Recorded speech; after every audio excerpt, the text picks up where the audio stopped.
أعوذ بالله من الشيطان الرجيم. بسم الله الرحمن الرحيم. إذ قالت الملائكة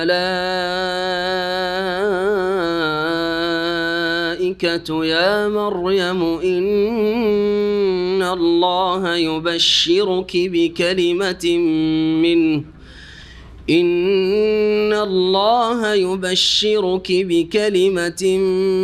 منه اسمه المسيح عيسى بن مريم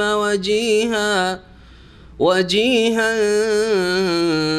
في الدنيا والآخرة ومن المقربين ويكلم الناس في المهد وكهلا ومن الصالحين. قالت رب أنى يكون لي ولد ولم يمسسني بشر قال كذلك الله يخلق ما يشاء إذا قضى أمرا فإنما يقول له كن فيكون. ويعلمه الكتاب والحكمة والتوراة والإنجيل ورسولا إلى بني إسرائيل أني قد جئتكم بآية من ربكم أني أخلق لكم من الطين كهيئة الطير ورسولا إلى بني إسرائيل أني قد جئتكم بآية من ربكم أني أخلق لكم من الطين كهيئة الطير فأنفخ فيه فيكون طيرا بإذن الله وأبرئ الأكمه والأبرص وأحيي الموتى بإذن الله وأنبئكم بما تأكلون وما تدخرون في بيوتكم إن في ذلك لآية لكم إن كنتم مؤمنين. ومصدقا لما بين يدي من التوراة ولأحل لكم بعض الذي حرم عليكم وجئتكم بآية من ربكم فاتقوا الله وأطيعون إن الله ربي وربكم فاعبدوه هذا صراط مستقيم.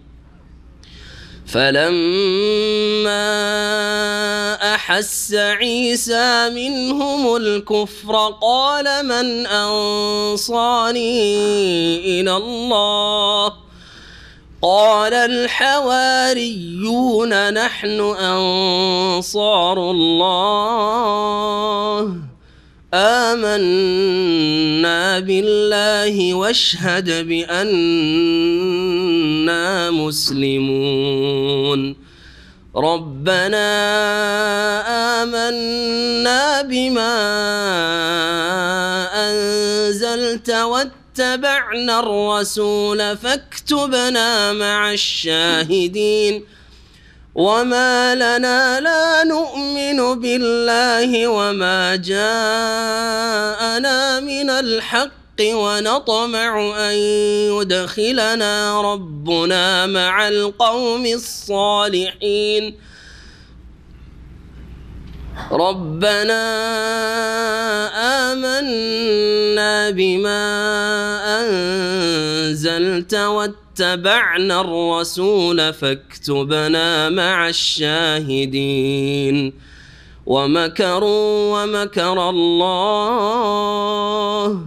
والله خير الماكرين إذ قال الله يا عيسى إني متوفيك ورافعك إلي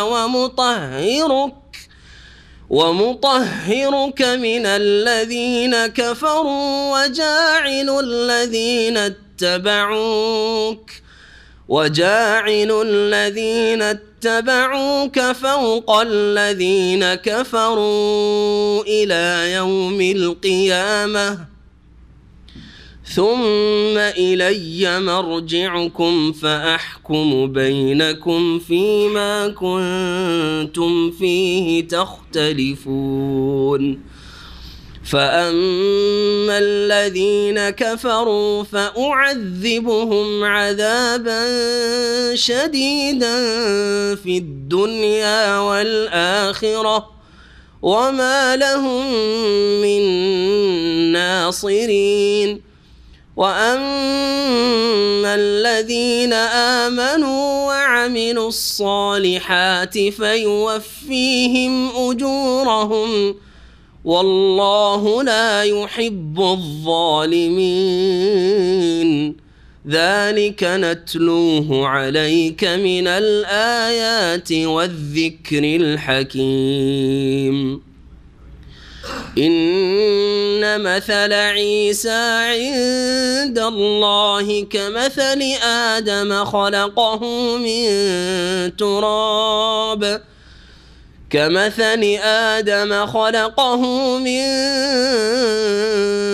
تراب ثم قال له كن فيكون الحق من ربك فلا تكن من الممترين فمن حاجك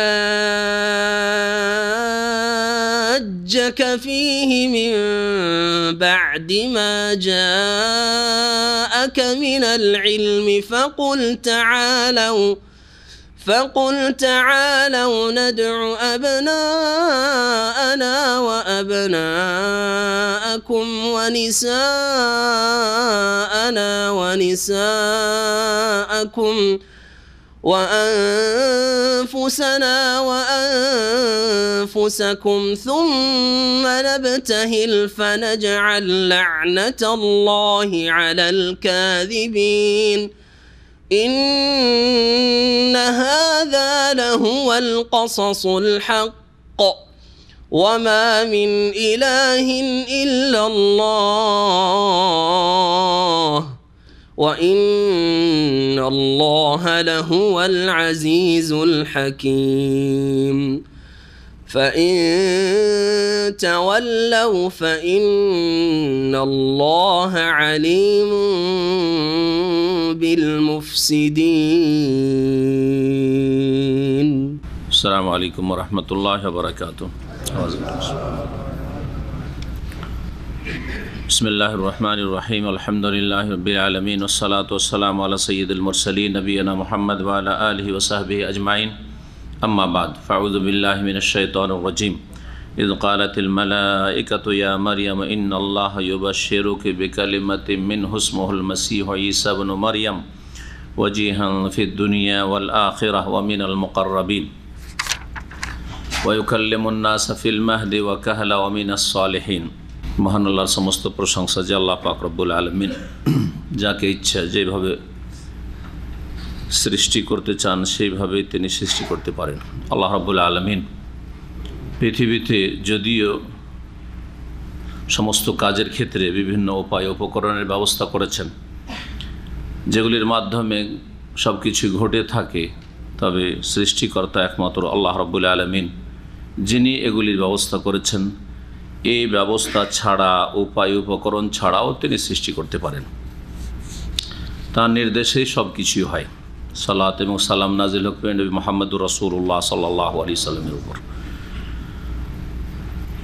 আজকে আমাদের তাফসীর হবে আয়াত নম্বর 45 থেকে সূরা আলে ইমরানের।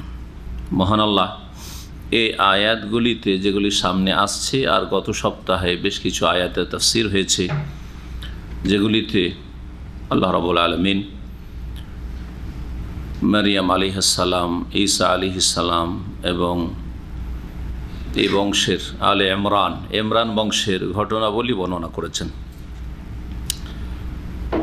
এই আয়াত থেকে তাফসীর শুরু করার আগে তার আগের আয়াতে মহান আল্লাহ কলমের কথা উল্লেখ করেছেন, যে কলম দিয়ে কোরা করা হয়েছিল, লটারি করা হয়েছিল। এখানে সময়ের স্বল্পতার কারণে শুধু সংক্ষিপ্ত তাফসীর করেছিলাম, এই কলম বা কোরা কীভাবে হয়েছিল তা বলা হয়নি। সুতরাং সেই বিষয়টি আলোচনা করে আর তারপরে ইনশাআল্লাহ তাআলা আমরা তাফসীর শুরু করব আয়াত নম্বর 45 থেকে। কয়েকজন তাবেঈ তারা বর্ণনা করছেন এই বিষয়টি, যে তারা জর্ডন নদী, প্রসিদ্ধ নদী জর্ডনে, এই জর্ডন নদীতে এই কোরা করা হয়েছিল নদীর পানিতে। বলছেন ইমাম ইবনে কাসির রাহমাতুল্লাহ আলাইহি, ওয়াক্তারাউ হুনালিকা আলা আইয়ুলকু আকলামাহুম, তারা সেখানে লটারি করেছিল, কোরা করেছিল এইরকমভাবে যে তারা প্রত্যেকে যারা মারিয়াম আলাইহিস সালামের প্রতিপালন করতে চায়, দেখাশোনা করতে চায়, তারা নিজ নিজ কলম নিক্ষেপ করবে নদীতে। সমস্ত কলমগুলি সব ভাটির দিকে পানি যে প্রবাহিত হয়ে যায় সেদিকে বয়ে গেল। ইল্লা কালাম ও জাকারিয়া, বলছে ফাহতা মাল মা ও ইল্লা কালাম ও জাকারিয়া, সমস্ত কলমগুলি ভাসতে শুরু হলো যেদিকে ভেসে যায়, সাধারণত ওইভাবে ভেসে গেল। তবে জাকারিয়া আলাইহিস সালামের কলম ভাসল না।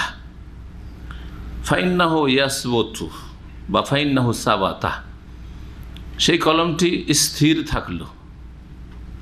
চলমান পানি, প্রবাহিত পানি, নদীর পানি, তারপরেও এই নদীর প্রবাহে কলমটি স্থির হয়ে থাকলো।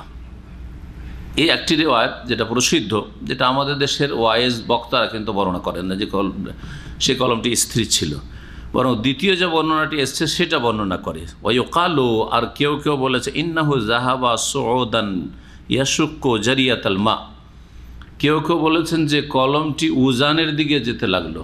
সাধারণত ভাটির দিকে যাবে, তাই না?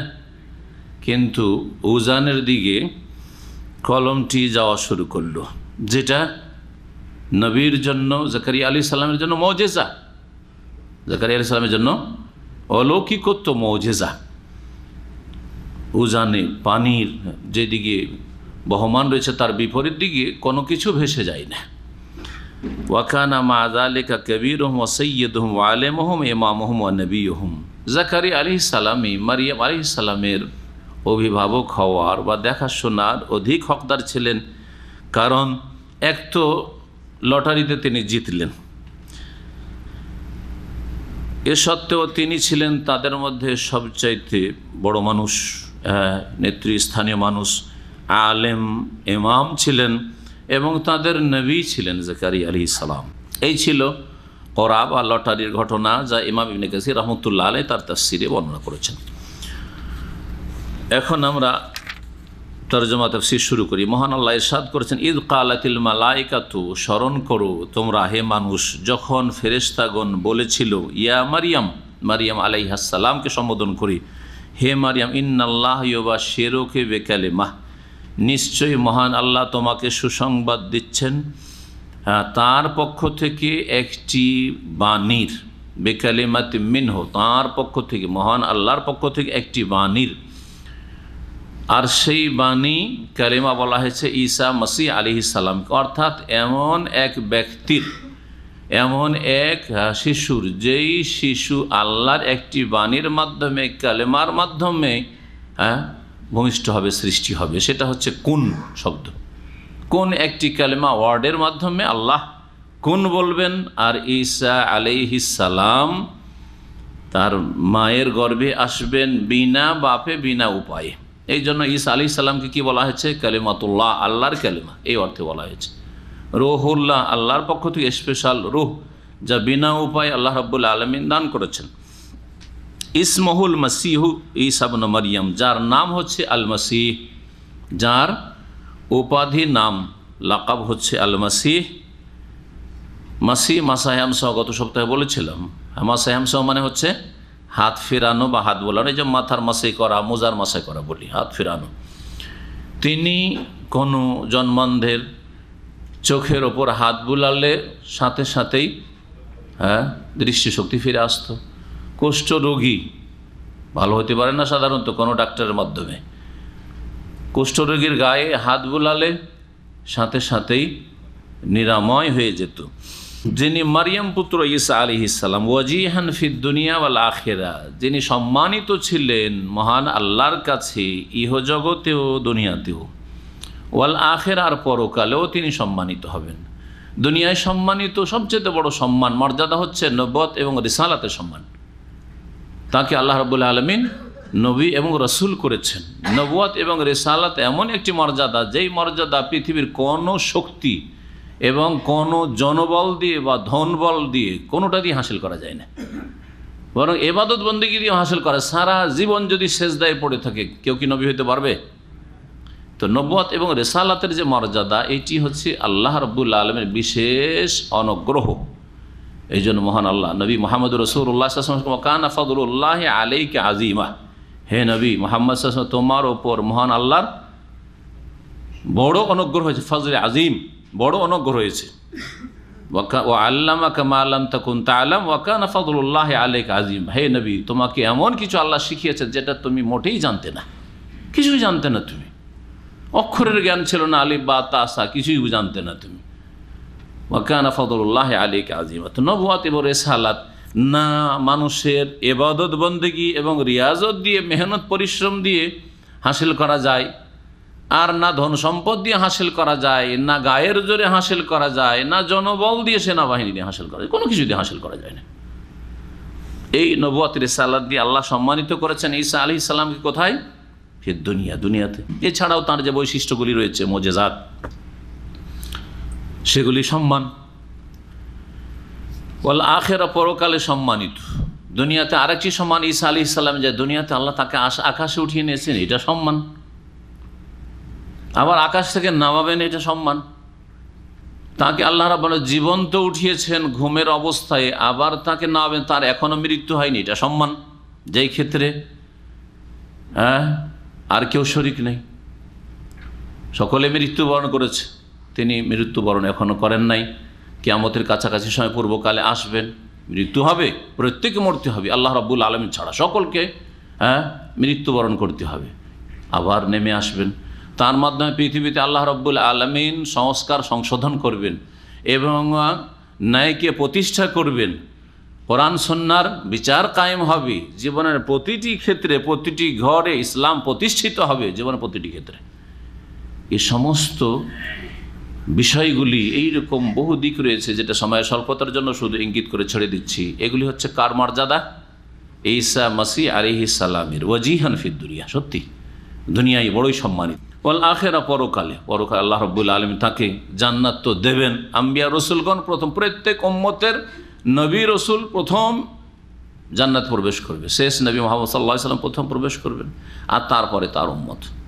তারপরে শুরু হবে অন্যান্য নবীদের পালা। নবী প্রথম প্রবেশ করবেন, তারপরে তার উম্মতের শত লোকেরা, সাথী সঙ্গীগণ, এগুলো সৎকর্মশীল সিদ্দিকিন, শুহাদা, সালেহিন, প্রত্যেক উম্মতের। এছাড়াও আখিরাতের সম্মান হচ্ছে আম্বিয়া রসুলগণকে আল্লাহ প্রত্যেককে শাফাতের অধিকার দিয়েছেন। তারা শাফাত করবে আল্লাহ পাকের অনুমতিক্রমে। মান যাল্লাযী ইয়াশফাউ ইনদাহু ইল্লা বিইজনিহি, অনুমতিতে, বিনা অনুমতিতে না, গায়ের জোরে না, যে বড় বড় জাহাজ নিয়ে চলে আসবেন, তাই না, ঘাম থেকে রক্ষা করার জন্য। এগুলি ভণ্ডামি কথা বিদাতীদের। আম্বিয়া রসুলগণ অনুমতি নিয়ে কি করবেন?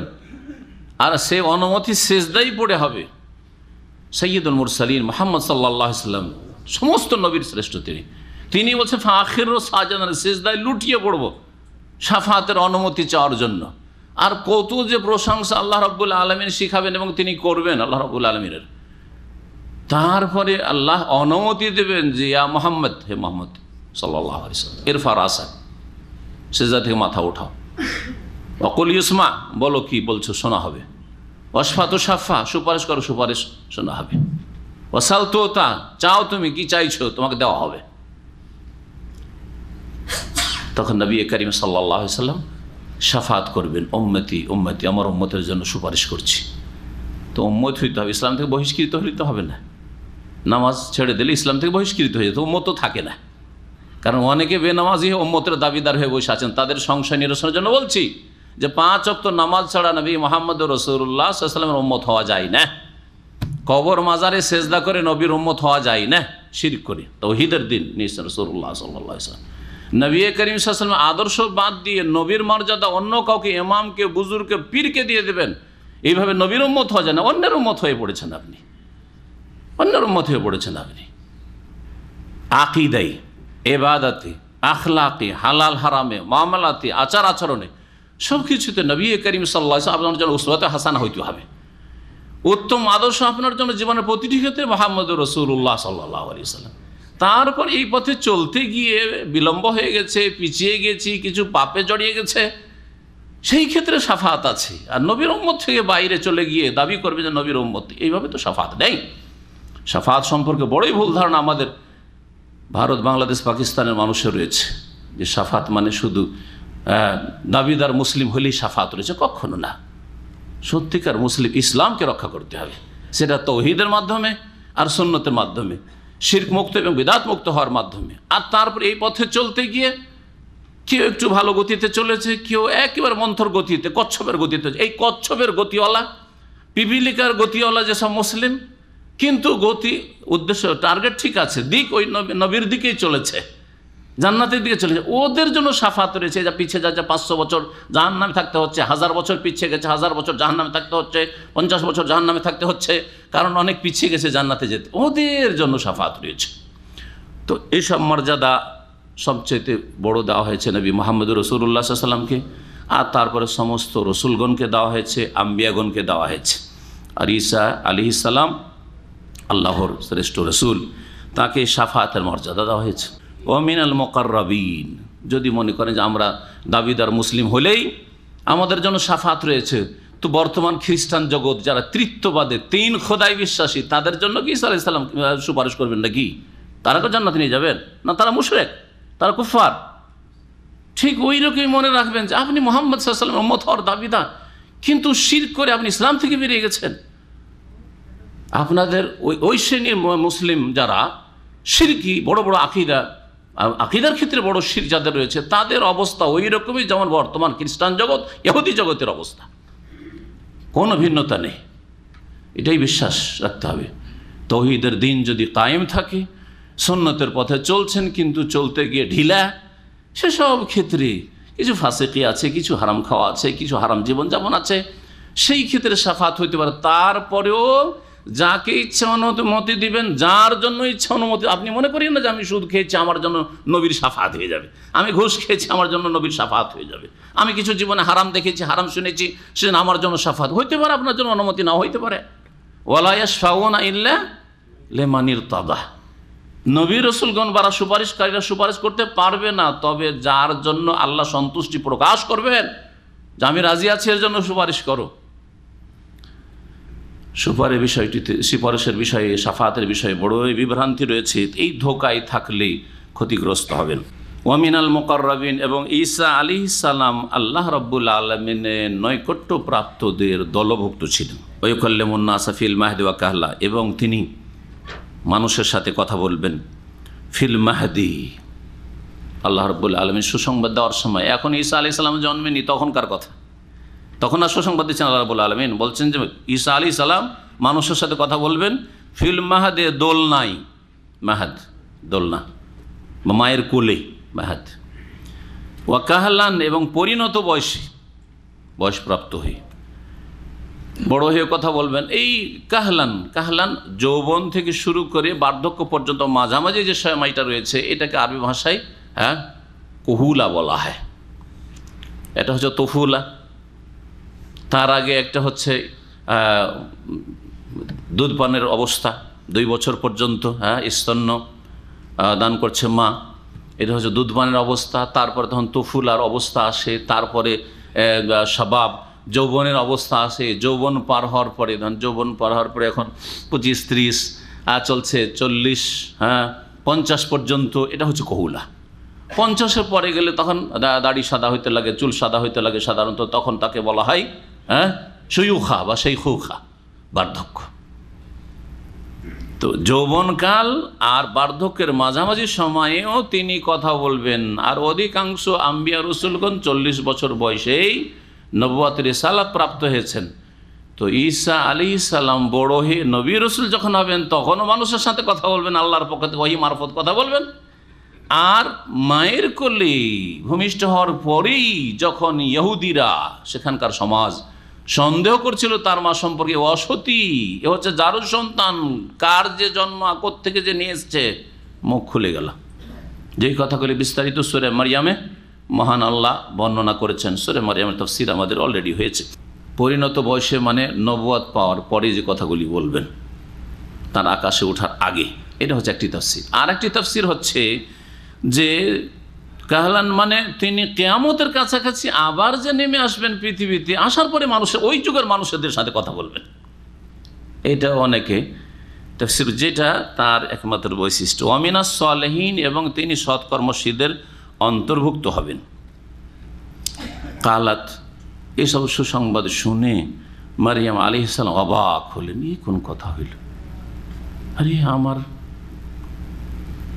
গর্ভে সন্তান আসবে, বিয়ে হয়নি, কিছুই হয়নি, কেউ আমাকে স্পর্শ করেনি।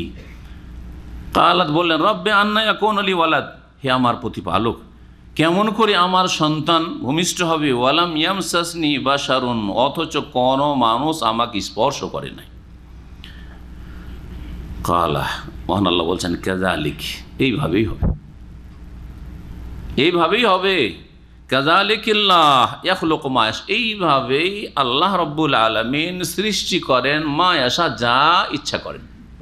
আল্লাহ যা ইচ্ছা করেন, যখন ইচ্ছা করেন, যেমন করে ইচ্ছা করেন, যেইভাবে ইচ্ছা করেন আল্লাহ সৃষ্টি করেন, তাই না?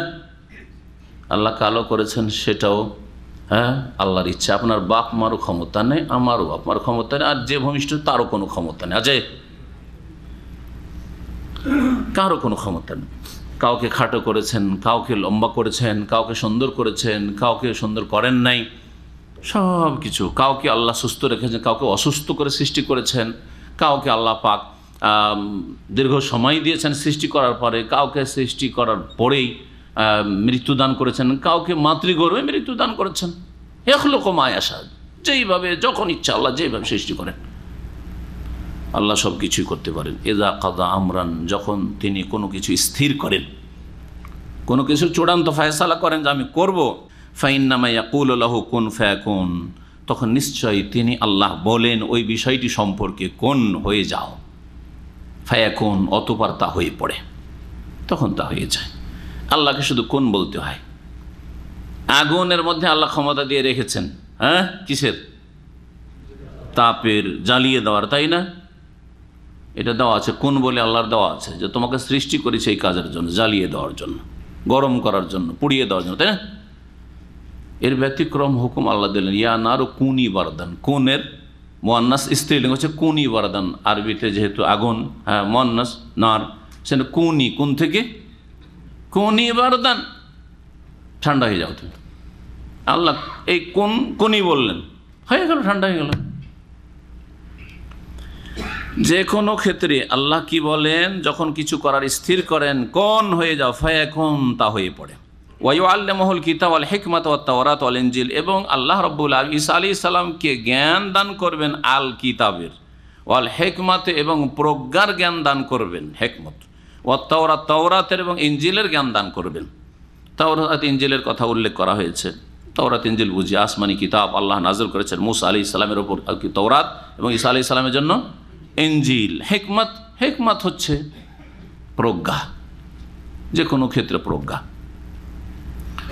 কিন্তু হিকমত অধিকাংশ ক্ষেত্রে আল কিতাবের পরে যেখানে ব্যবহৃত হয়েছে, ওই আল কিতাবের ব্যাখ্যা তাফসীরকে বোঝানো হয়েছে।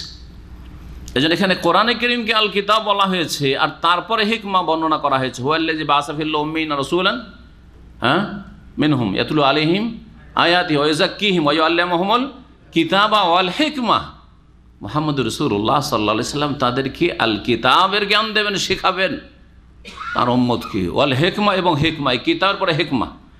এই জন্য সঠিক তাফসির এই ক্ষেত্রে, যদিও বিভিন্ন তাফসির করা হয়েছে, সঠিক তাফসির হচ্ছে আল কিতাব কোরআনুল কারীম, আর হিকমা হচ্ছে রাসূলুল্লাহ সাল্লাল্লাহু আলাইহি ওয়াসাল্লামের হাদিস, যা হচ্ছে সর্বোত্তম ব্যাখ্যা তাফসির কোরআনে কারীমের জন্য। কোরআনে কারীমের তাফসিরের পরে কোরআনে কারীমে একটি আয়াত অন্য আয়াতে তাফসির করে, একটি আয়াতে সংক্ষেপে আছে, আরেকটি আয়াতে বিস্তারিত আলোচনা হয়েছে। এটা সবচেয়ে উত্তম তাফসির, তাফসিরুল কোরআন বিল কোরআন। আর তারপরেই কোরআনে কারীমের তাফসির হচ্ছে রাসূলুল্লাহ সাল্লাল্লাহু আলাইহি ওয়াসাল্লামের কথা, কাজ, অনুমোদন, যেগুলির নাম হাদিস, সুন্নাহ। তাহলে হিকমা মানে সুন্নাহ। এখানে আল কিতাব, যেহেতু ঈসা আলাইহিস সালাম প্রসঙ্গ, নবী সাল্লাল্লাহু আলাইহি ওয়াসাল্লাম প্রসঙ্গ না, তো ঈসা আলাইহিস সালামকে আল্লাহ আল কিতাব দিয়েছেন। তো এর একটি তাফসির যেটা প্রসিদ্ধ, সেটা হচ্ছে আল কিতাব মানে ঈসা আলাইহিস সালামকে ইনজিল দান করেছেন। আর একটি মত, যেহেতু তাওরাত ইনজিলের কথা আসছে, তো আবার একবার এখানে ইনজিল বলা হচ্ছে, আবার তার আগে আল কিতাব মানেও ইনজিল, তো রিপিট হচ্ছে না কথা। সেই জন্য অনেকেই এরকম বলেছেন যে ঈসা আলাইহিস সালামকে ইনজিল ছাড়াও আরেকটি কিতাব দেওয়া হয়েছিল, আল্লাহু আ'লাম, হতে পারে। ওয়া ইউআল্লিমুল কিতাব।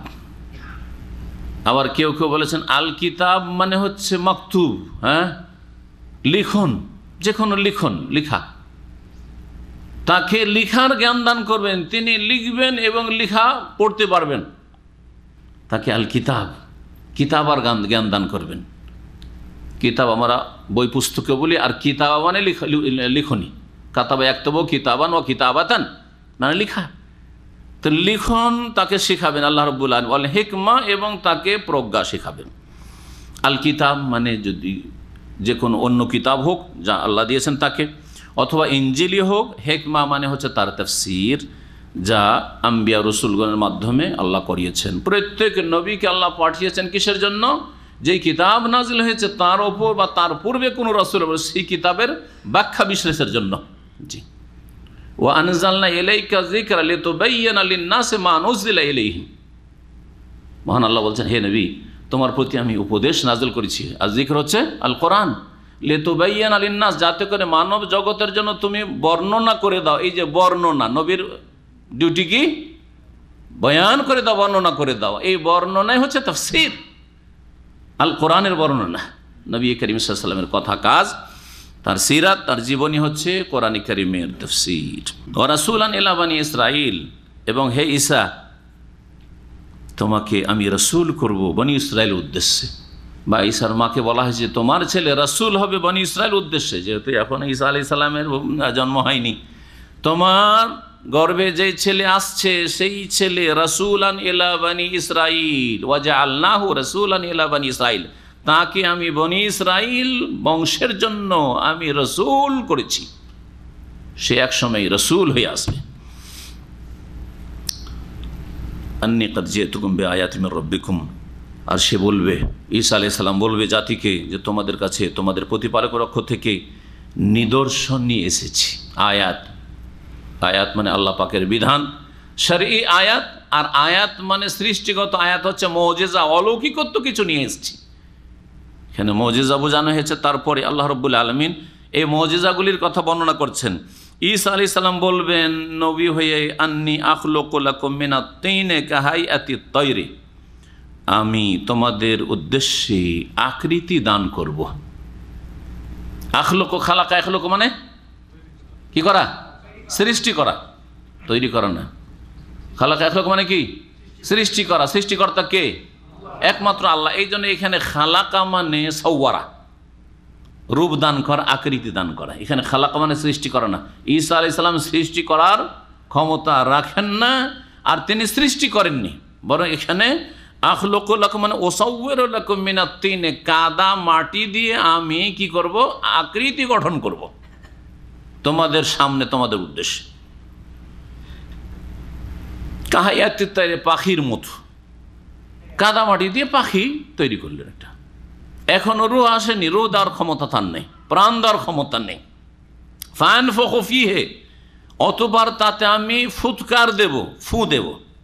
ফায়াকুনু তায়রাম বিইজনিল্লাহ, অতঃপর সেটি যে মাটির পাখির পুতুল ছিল, মাটির পুতুল পাখির, সেটা একটি জীবন্ত পাখিতে পরিণত হবে বিইজনিল্লাহি, কার হুকুমে?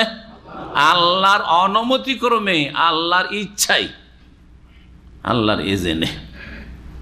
একবার করে বলছেন না, তারপরেও দেখেন ও উবরিউল আকমাহা, আর জন্মান্ধ, আকমাহ বলা হয় জন্মান্ধকে, আমা অন্ধ, আর আকমাহ হচ্ছে জন্মান্ধ। জন্মান্ধকে আমি নিরাময় দান করব। ওয়াল আবরাসা, আর কুষ্ঠরোগীকে আমি নিরাময় দান করব। আউহিল মৌতা, এবং মৃতকে জীবিত করব। বিইজনিল্লাহ, কার হুকুমে? আল্লাহর হুকুমে, আল্লাহর অনুমতি করবে। আল্লাহ যদি অনুমতি না দেন, আল্লাহ যদি না চান, তাহলে সেটা হবে না। তাহলে বোঝা গেল মুজিজাগুলি নবী রসুলগণের হাতে থাকে না। কার হাতে থাকে? আল্লাহর হাতে থাকে। যখন ইচ্ছা তিনি মুজিজা, খাওয়ারিকুল আদা, অসাধারণ কিছু ঘটানো, যেটা যদি নবী রসুলগণের হাতে থাকতো, তাহলে শেষ নবী কেনেন, আমার আপনার প্রিয় নবী মুহাম্মদুর রাসূলুল্লাহ সাল্লাল্লাহু আলাইহি ওয়াসাল্লাম, যিনি অল্প একটা বাটিতে পানি আছে, পানিতে এইভাবে হাত রেখেছেন, আর পানির ফোয়ারা ছুটতে শুরু হয়েছে, আর কয়েক শত মানুষ পানি পান করছে। ঘটেছে না ঘটে নেই? খাবার অল্প গোস্ত, একটা ছোট্ট বকরির বাচ্চা, আর অল্প কয়েক কিলো আটা, জাবেরের বাড়ির দাওয়াত, আর খন্দকের এতগুলি লোক, সুবহানাল্লাহ, মাত্র কিছু লোকের খাওয়া দাওয়া হবে। সেখানে হাজারের বেশি মানুষ কাজ করছে, অনাহারে আছে, কেউ একটা পাথর, কেউ দুটো পাথর, কেউ তিনটে পাথর পেটে বাঁধা আছে। এই অবস্থায় এই দাওয়াত পড়েছে নবী সাল্লাল্লাহু আলাইহি সাল্লামকে, আর তার সাথে খাস খাস কিছু লোক, আবু বকর, ওমর, ওসমান, 2, 4, 5 জন, 10 জন, কে আপনি নিয়ে আসেন আমার বাড়িতে। কানে কানে বলি, ইয়া রাসূলুল্লাহ, বেশি নেই, অল্প আছে, আপনার সাথে 2, 4, 5 জনকে নিয়ে আসেন। নবী সাল্লাল্লাহু আলাইহি ওয়াসাল্লাম ঘোষণা করে, ইয়া আহলাল খান্দাকে, হে খন্দকের পরীক্ষা খননকারীরা, ইন্না জাবেরান সানালাকুম সুরান, জাবের রাদিয়াল্লাহু তাআলা তোমাদের জন্য একটু ঝোলের ব্যবস্থা করেছে, তোমাদের জন্য একটু শোরবার ব্যবস্থা করেছে। সুবহানাল্লাহ, চলো সবাই ক্ষুধার্ত, খুশির শেষ নেই। খেয়ে দেহে খাবার বেঁচে গেল। বোঝা যায় না যে যখন খাওয়াইতে শুরু করি তখন বেশি ছিল, না খাওয়া দাওয়ার শেষে বেশি আছে, কিছু বোঝা যায় না। ঢেকে রেখেছিলেন, একদিক থেকে উঠাচ্ছেন, একদিক থেকে উঠাচ্ছেন। সুবহানাল্লাহ, ঠিক না? এটা কি মুজিজা? আবার সেই নবী মুহাম্মদ রাসূলুল্লাহ সাল্লাল্লাহু আলাইহি ওয়াসাল্লাম, তার বাড়িতে 1 দিন, 2 দিন, 3 দিন, 1 মাস, 2 মাস, 3 পর পর চলে যাচ্ছে একটানা। মা ইউকাদু ফি বাইতিহি নারান, তার বিবিদের বাড়িতে 9 জন স্ত্রী, চুলা জ্বালাবার ব্যবস্থা নেই। মুজিজা নিজের হাতে? নিজের হাতে থাকলে শখ করে স্ত্রীদেরকে এরকম অনাহারে রাখবেন, 3 মাস ধরে খাবার নেই বাড়িতে, চুলা জ্বালাবার ব্যবস্থা নেই। কি খেয়ে বাঁচছেন? কয়েকটা করে দিনে খেজুর, একটু করে পানি খেয়ে নবীর বিবিগণ বেঁচেছেন। যদি এই মুজিজা পয়দা করার ক্ষমতা, মুজিজা নিয়ে আসার ক্ষমতা নবী রাসূলগণের হাতে থাকতো, সবচেয়ে শ্রেষ্ঠ নবীর হাতে থাকতো, ঠিক কিনা? আর যদি তার হাতে থেকে থাকে, তো সব করে এরকম কষ্ট দিবেন নিজেকে এবং নিজের পরিবারকে, ছেলে মেয়েদেরকে, এটা কখনো হইতে পারে? জুলুম হবে। তাহলে যারা নবী সাল্লাল্লাহু আলাইহি সাল্লামের মুজিজাকে বুঝেনি, জাহেল, কারামতকে বুঝেনি, যেগুলি তাদের হাতে থাকে না, এবং যারা নবী করিম সাল্লাল্লাহু আলাইহি সাল্লামকে বলেছেন যে মুখতারিকুল, সব কিছুর ক্ষমতা তিনি রাখতেন, তারা নবীকে জালেম সাব্যস্ত করেছে। হ্যাঁ, যে কেমন জালিমের জালিম, সব কিছু দিতে পারবেন, তারপর নবী তার বিবিদেরকে 3 মাস ধরে খাবার দেন না, চুলা জ্বালাবার ব্যবস্থা দেন না।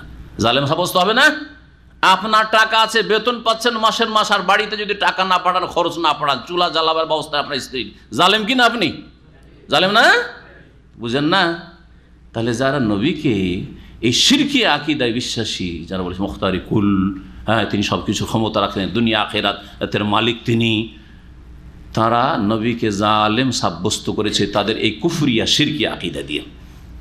আল্লাহ রাব্বুল আলামিন বলছেন বেইজনিল্লাহ, তাই না? আল্লাহর অনুমতি করবে।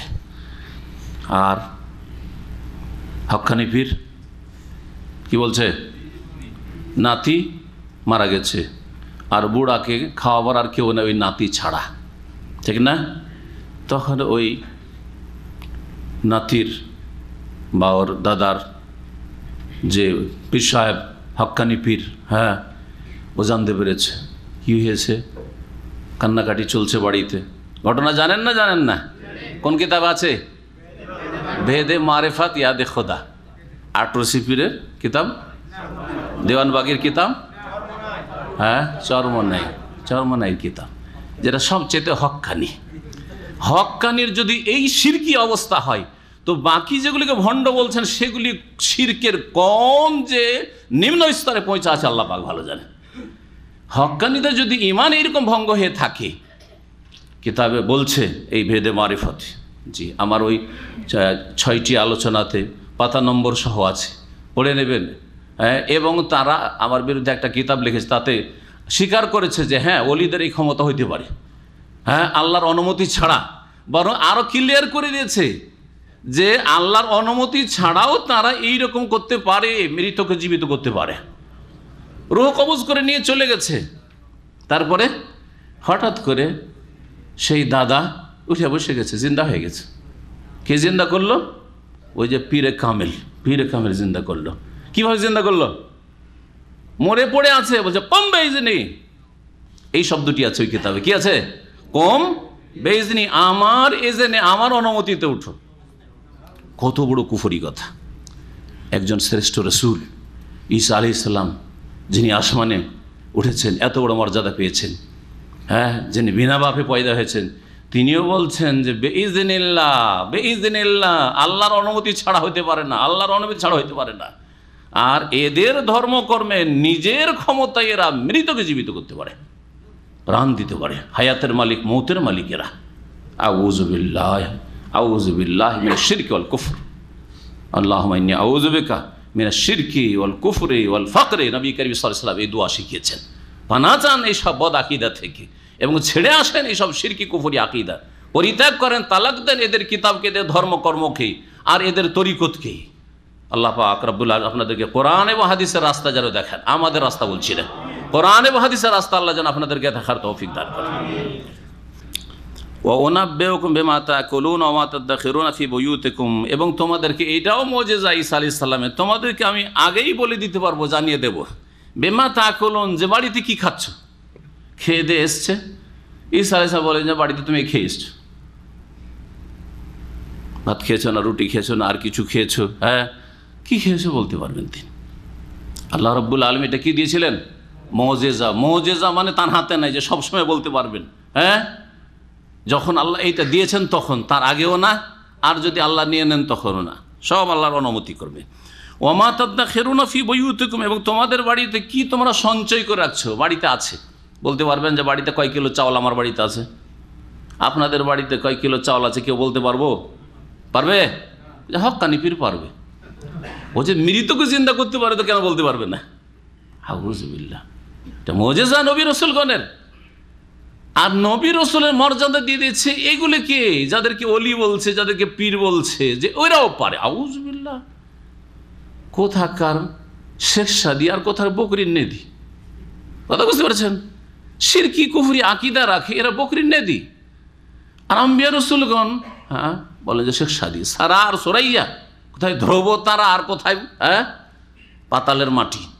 ইন্না ফি যালিকা লাআয়াতাল লাকুম, নিশ্চয় তোমাদের জন্য এতে রয়েছে নিদর্শন। কি নিদর্শন? চেনার উপায় যে ঈসা আলাইহিস সালাম রাসূলুল্লাহ, আল্লাহ হক, হ্যাঁ, আল্লাহ রাব্বুল আলামিন আলা কুল্লি শাইইন কাদির, তিনি বিনা বাপে সৃষ্টি করেছেন ঈসা আলাইহিস সালামকে। এই সমস্ত কিছুর শিক্ষা রয়েছে। ঈসা আলাইহিস সালাম যে দিন নিয়ে এসেছেন সেটা সত্য, সুতরাং ঈসা আলাইহিস সালামের দাওয়াতে সাড়া দাও, তাঁর ডাকে সাড়া দাও। যেমন ইহুদিরা অস্বীকার করেছে, তাদের জন্য শিক্ষার বিষয় তখনকার ছিল। আমাদের জন্য শিক্ষার বিষয় যে আমরা ঈসা আলাইহিস সালামকে আল্লাহর হক রসুল হিসাবে বিশ্বাস করবে, এইসব ঘটনা শুনে এবং জেনে। আমাদের জন্য নিদর্শন রয়েছে, তোমাদের জন্য নিশ্চয়ই এতে রয়েছে নিদর্শন। ইন কুনতুম মুমিনিন, যদি তোমরা সত্যিকার বিশ্বাসী হও। অমুসাদ্দিকান লিমা বাইনা ইয়াদাইয়া মিনাত তাওরাত, আর ঈসা আলাইহিস সালাম হবেন তার পূর্বে যে তওরাত অবতীর্ণ হয়েছে সেই তওরাত কিতাবের সত্যায়নকারী, তওরাতের সত্যায়নকারী সমর্থক। কারণ ঈসা আলাইহিস সালামের দিনটা ঠিক এমন ছিল যে তওরাতের বিধিবিধানগুলি সবগুলি ঈসা আলাইহিস সালাম এবং তার উম্মতের জন্য ফরজ ছিল, কারণ তাওরাতে ছিল হুকুম আহকাম বিধিবিধান, ইনজিলে ছিল বিভিন্ন বিষয়গুলি, যেমন সুসংবাদ, যেমন ফজিলত, কিছু নেক আমলের কথা, কিছু পাপাচার থেকে বেঁচে থাকার কথা, কিন্তু বিধিবিধান হালাল হারাম জায়েজ না জায়েজ এসব বিষয়গুলি তাওরাতের। এই জন্য ঈসা আলাইহিস সালামের দিনে তাওরাত এবং ইনজিল দুটোর বাস্তবায়ন করা। তো ঈসা আলাইহিস সালাম তাওরাতের সত্যায়নকারী।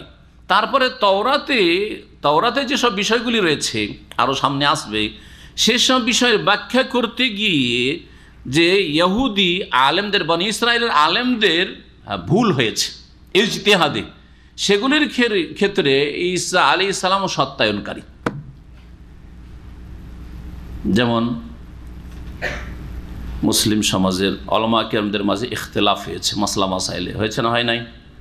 আকিদার কথা বলা, আকিদা ইখতিলাফ অচল, চলবে না। যারা আকিদা ইখতিলাফ করেছে সঠিক পথ থেকে তারা পথভ্রষ্ট, গুমরাহ। কিন্তু মাসলা মাসাইলে ইখতিলাফ, হানাফি, শাফি, মালিকি, হাম্বলি, যে মাসলা মাসাইলে ইখতিলাফ, হ্যাঁ, জায়েজ না জায়েজ, অথবা সুন্নত কোনটা সুন্নত নয়, রফায়দান করা সুন্নত কি সুন্নত নয়, আমিন জোরে বলা সুন্নত কি সুন্নত নয়, ইখতিলাফ হয়েছে না হয় নাই? সবটাই ঠিক না একটা ঠিক? একটা ঠিক। তুই এগুলির জাস্টিফাই, এগুলির ক্ষেত্রে সমর্থক কে যে এইটা ঠিক বাকিগুলো ভুল, এই ঝগড়া মিটবে না কিয়ামত পর্যন্ত, থেকেই যাবে, ইখতিলাফ থেকে যাবে। ওয়ালা ইয়াজালুনা মুখতালিফিন, তাই না? এই ইখতিলাফ থেকেই যাবে। ইল্লা মান রাহিমা রাব্বুক, তবে রব যার উপর রহম করবে সে কোরআন এবং হাদিসের রাস্তা পাবে ইখতিলাফের মাঝে থেকে। যেটা কোরআন এবং হাদিসের সমর্থন পাচ্ছে সেটা মানবে, সেটা হানাফি মযহাবেরই ফতোয়া হোক, আর শাফি মযহাবের ফতোয়া হোক, আর মালিকি মযহাবের ফতোয়া হোক, আর হাম্বলি মযহাবের ফতোয়া হোক, আর চার মযহাবে নাই থাক। এমনও হইতে পারে যে চার মযহাবই নাই, কিন্তু সেটা কোরআন এবং হাদিস দ্বারা বলিষ্ঠ প্রমাণিত। যেমন ইমাম ইবনে তাইমিয়া রাহমাতুল্লাহ 3 তালাকের ক্ষেত্রে বলেছেন যে 3 তালাক এক মজলিস দিলে 1 তালাক।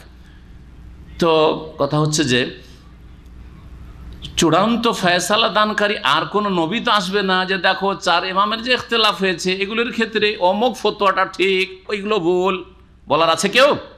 চূড়ান্ত ফয়সালা দেনেওয়ালা আসেন, ইখতিলাফ চলতেই থাকবে।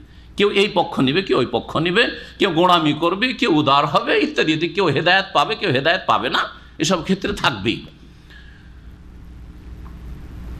বনি ইসরায়েলদের মধ্যে মুসা আলাইহিস সালামের পরে যে এইসব মাসলা মাসাইল ইজতিহাদি যে ইখতিলাফ হয়েছে সবটাই তো ঠিক না, তাদেরও তো ইখতিলাফ হয়েছে, হয় নাই? ব্যাখ্যা করতে গিয়ে ইজতিহাদি যে মতবিরোধগুলি হয়েছে সেগুলির ক্ষেত্রে সত্যায়নকারী সমর্থক হচ্ছেন কে? ঈসা আলাইহিস সালাম, কার রাসূল। ওহির মাধ্যমে বলে দেবেন যে অমুক যে তোমাদের বনি ইসরায়েলদের আলেম তার ফতোয়াটা ঠিক আর এদেরটা ঠিক নয়। তাই বলছেন এখানে যে তিনি সত্যায়নকারী। আর যদি বিকৃতি ঘটিয়ে থাকে, পরে বিকৃতি ঘটেছে, বিকৃতি যদি ঘটিয়ে থাকে সেই ক্ষেত্রে সত্যায়নকারী সমর্থক। যেটা বিকৃত সেটা ভুল, এটা আসলে আল্লাহর কালাম নয়, এটা নিজেরা তাদের সংযোজন করেছে বা হেরফের করে দিয়েছে, অদবদল করেছে।